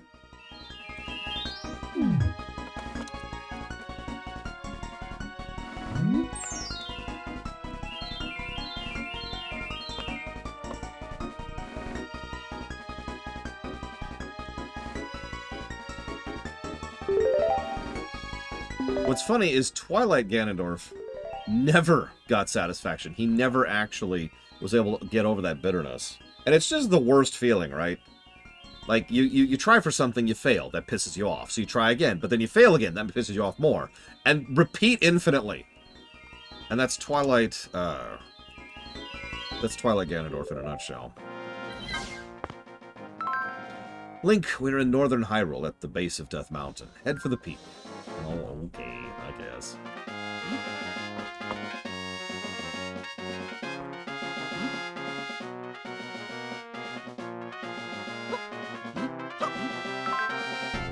Warning, if you see any of these people, report back at once. What did we do? Oh, God! It's the evil soldiers. Time to murder innocent civilians. Die, monsters. You deserve death. For daring to be mind-controlled. How dare you?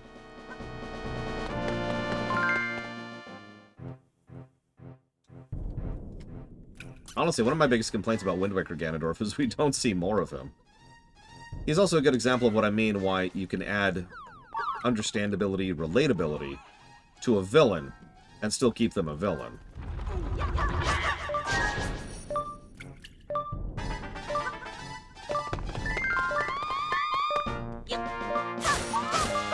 So, damn it, I didn't mean to get that hard, but how do we feel about the low health Beetle Leaps? It's like the first real time I've heard them so far.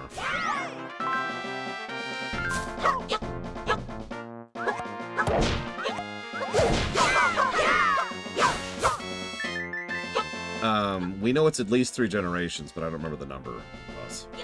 Knowing the official number, it's hundreds and billions of years. But it's probably close to about 4 generations if you put a finger to it. Like if you put a gun to my head.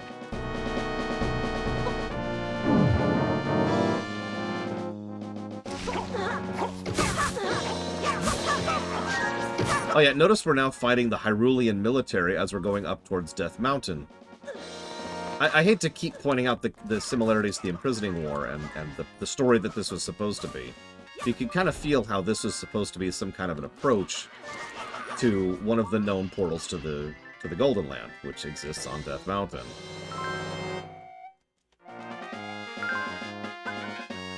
Yeah, honestly, I'm actually shocked that Spirit Tracks definitively occurs 4 generations after Wind Waker. It's so rare for them to actually put a number to that instead of just saying long ago or in the past.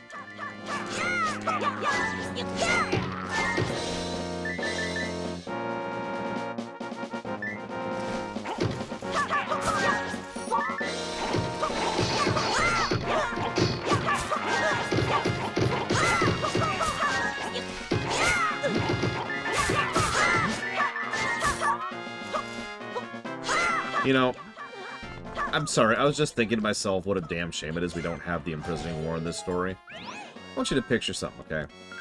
I want you to picture Miyamoto being like, we can't have the Imprisoning War story arc here. Those kind of big, intense political thrillers just don't sell well. It'll hurt the sales of the game. And then I want to have someone just who looks a lot like me. I'm like, yeah, that makes sense. You know what else hurts the sales of a game? Bullcrap gimmicks you keep constantly forcing into it that make the game demonstrably and objectively worse. And then I just beat him over the head with, like, a stylus that's taped to a Wiimote on top of a GBA frickin', like, cable.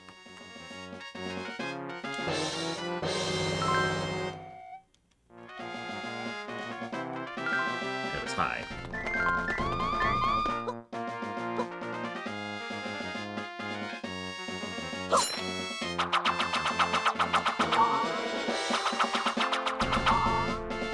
No, the networking cable, J. Palmer. The thing that they ruined this game, and its sales, in order to try and plug. Yeah, and then Galaxy 2 actually has a story like it was supposed to. I'm so glad we're getting back to Nintendo games actually having a story. I really am. They're not Final Fantasy Tactics, but by God, at least there is a story. You know, Breath of the Wild and to Metroid Dread, Mario Odyssey, Mario Wonder. Like, at least we have story again, you know? It's been a while.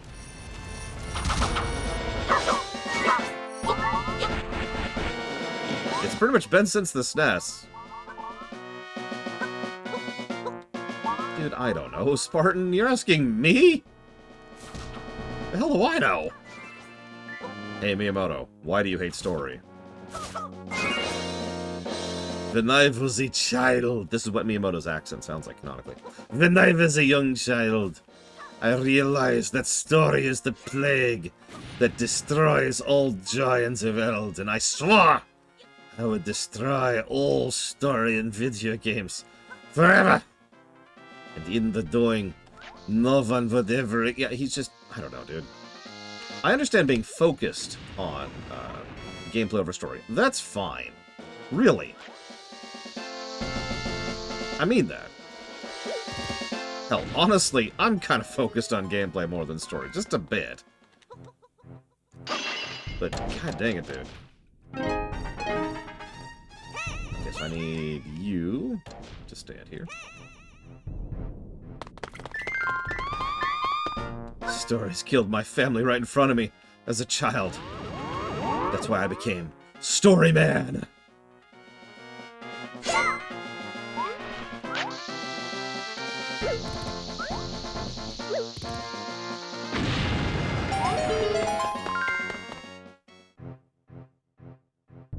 God, I don't have the bow. Why did I pick up the boomerang? I mean, George Lucas is absolutely focused on the gameplay axis of movie making. No joke or meme intended there. So, yeah, I could see some familiarities between them. No, for the longest time, most of my viewers had this weird impression that I didn't care about gameplay at all. Which makes perfect sense, but if I'm being honest, irritated the crap out of me.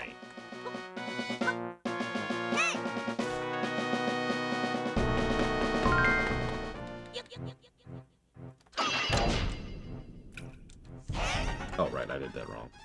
Oh, there was a bow right here, or whatever.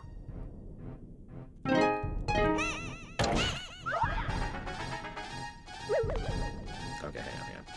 We gotta actually do this in the right order. Sorry, hang on, I screwed this up. I mean, ideally, I am both. Ideally, my dominant interest is both. God damn it. But yeah, if you put a gun to my head and you said, pick story or gameplay, I will pick gameplay 10 times out of 10. I need good gameplay for the game I'm playing. I don't feel like that's that outlandish.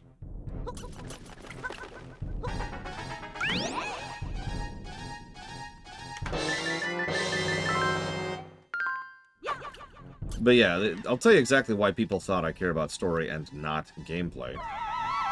It's because I fell into a pit. It's because they look at the lore part of the name and not the runner part of the name. First problem. And the second problem was the way I cut my teeth was by just sitting in the frickin' office while I was running updates and otherwise doing really boring office work. And I would just chat about something. And when you're just sitting chatting about something from memory, there's only a few things that come to mind. So yeah, I ended up talking about FF6 for 3 hours. Now, I'm pretty sure I did talk about gameplay even back then, but you could see why the focus was a little bit in one direction there.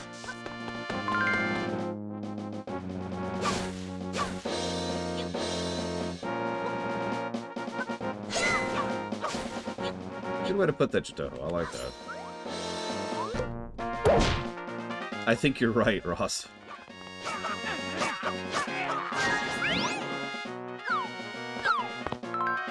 There's an area near the one-eyed giants called Hebra's Hill. People say those that enter that region wander lost for all eternity, but if you meander about with no goal in mind, you'll never reach the summit. You must press on, always focused on your sole intent. Reach the peak.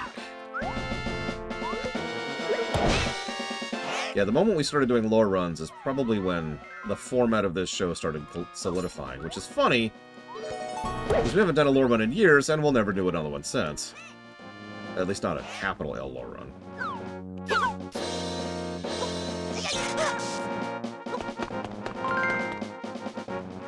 I mean, as with so many franchises, Yura, I didn't do this on purpose, you know? I didn't set out to start a thing. I was just bored at work and felt like using the webcam I had on my new gaming laptop. Oh yeah, the WoW review. Most games I review, excuse me, are lowercase lore runs. I've been doing that throughout the Zelda series, for example. So I do try to discuss things like the lore as we go. It's not like I don't care about story. But the requirements and demands of a capital L lore run are much, much higher. So this is ridiculous, what's about to happen here. At last I've done it! My lifelong dream. A moving house. It's made of special light yet sturdy wood. And fire possesses no threat. It's completely fireproof. If you fill the house with furniture, it becomes too heavy to budge. That's why I had to leave it entirely empty. It's a bit stark. I like it.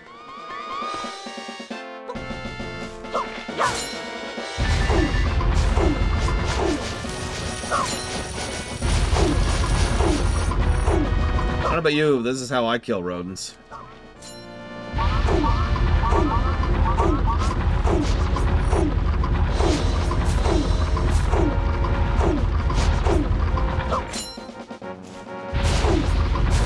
Some people use a flamethrower. I use a house thrower. House flame? Oh god, I don't actually know. What do we call this? A flamethrower that is also a house? What do you call this? A smokehouse. A flame houser. There we go, perfect.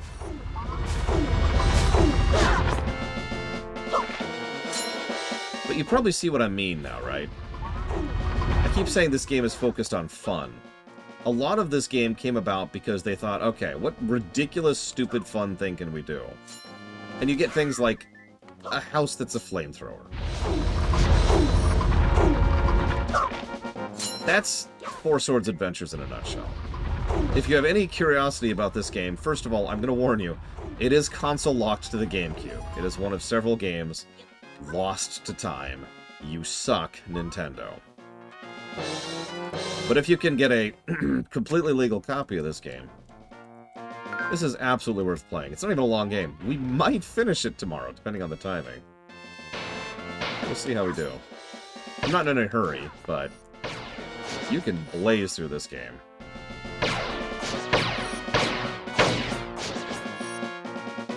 Oh, that's a good idea, Retro Justice. I like that. Oh, nice, Hero. I don't think I've updated Dolphin anytime soon. Not that I would know what that is.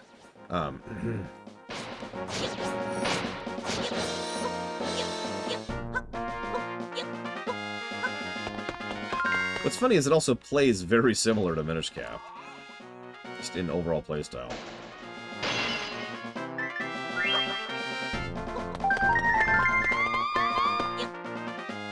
Which is why the controls are going to knock it out of the park, too.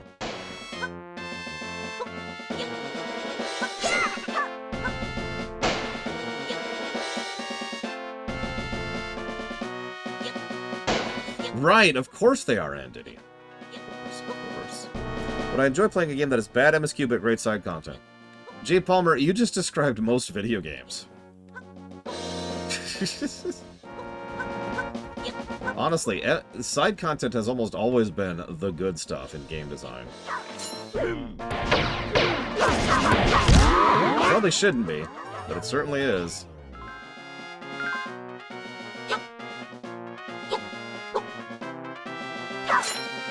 Well, this looks safe.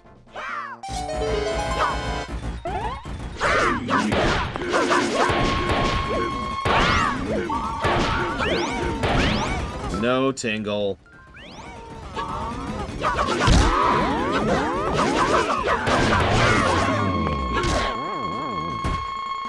Wow, that's actually our first death. Any percent for 4 swords? 45 minutes. The loyalty missions in Mass Effect 2 are side content.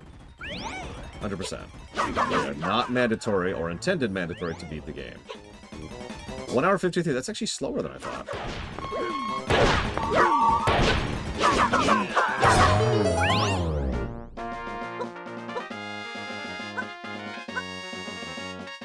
I don't know, Jehotoho. And yes, I have given a negative for that. Because of course I have. I do not know what they were thinking there.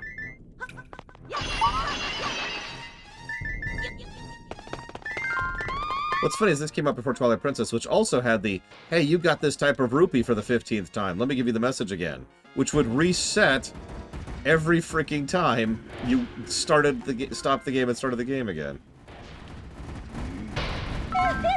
Such youth. Troubled by the giants, are you? We magic users have enchanted 2 types of medallion. These medallions instantly alter the shape of an evil presence, or make it vanish. One of these medallions is in a chest there. It's one I enchanted myself. You may use it if you like. Oh, thank you.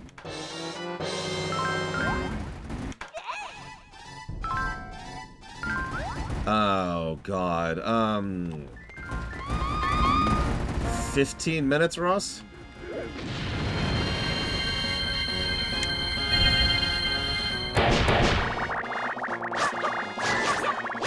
Damn, 17 minutes.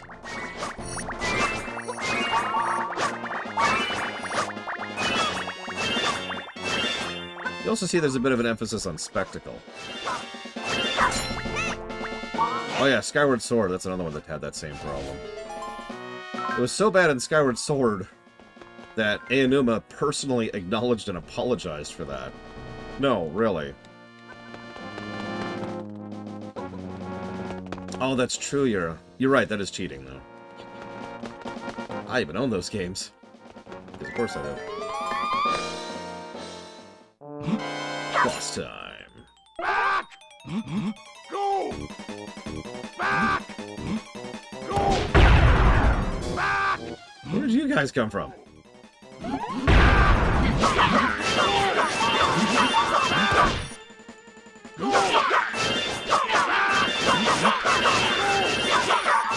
Notice once again the emphasis on the military defending the route up to the palace. Up to the portal to the Golden Land.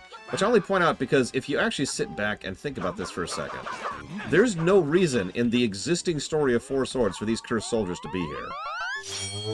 None. I would be willing to bet. No, he's saying back, go, back, go. I would be willing to bet, and you could quote me on this, that these weren't supposed to be cursed soldiers at all. These were just soldiers who were seeking the golden power. And in case you missed that, if you kill the boss before you kill the minion, he runs around for a minute, freaking out, and then explodes. Oh no. Oh no, I think Tinkle's gonna get some of the gems. No, no, no! He got a gem! He got one gem! You son of a... Get back. God damn you, Tingle! God damn you!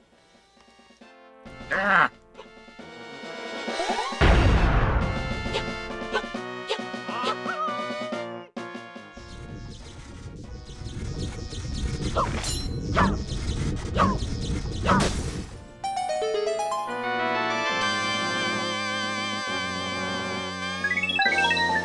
There are a few ways to pop his balloon, yes.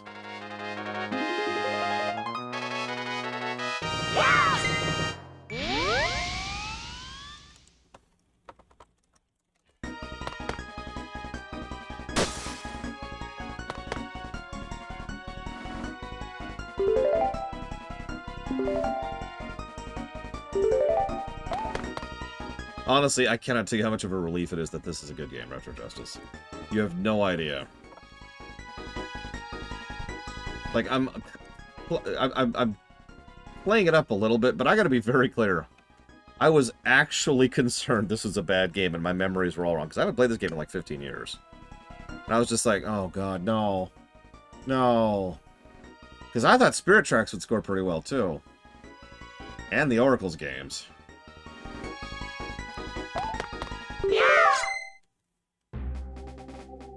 Oh, actually, it's really close to dinner time, so I think, since this is a good cutoff point, I gotta remember how to save state in this. Here we go. Nice, Retro Justice. Mega Man X6, man. Man, Mega Man X6. Anyways, tomorrow, roughly 9 a.m. Eastern Standard Time, we'll get more of this done.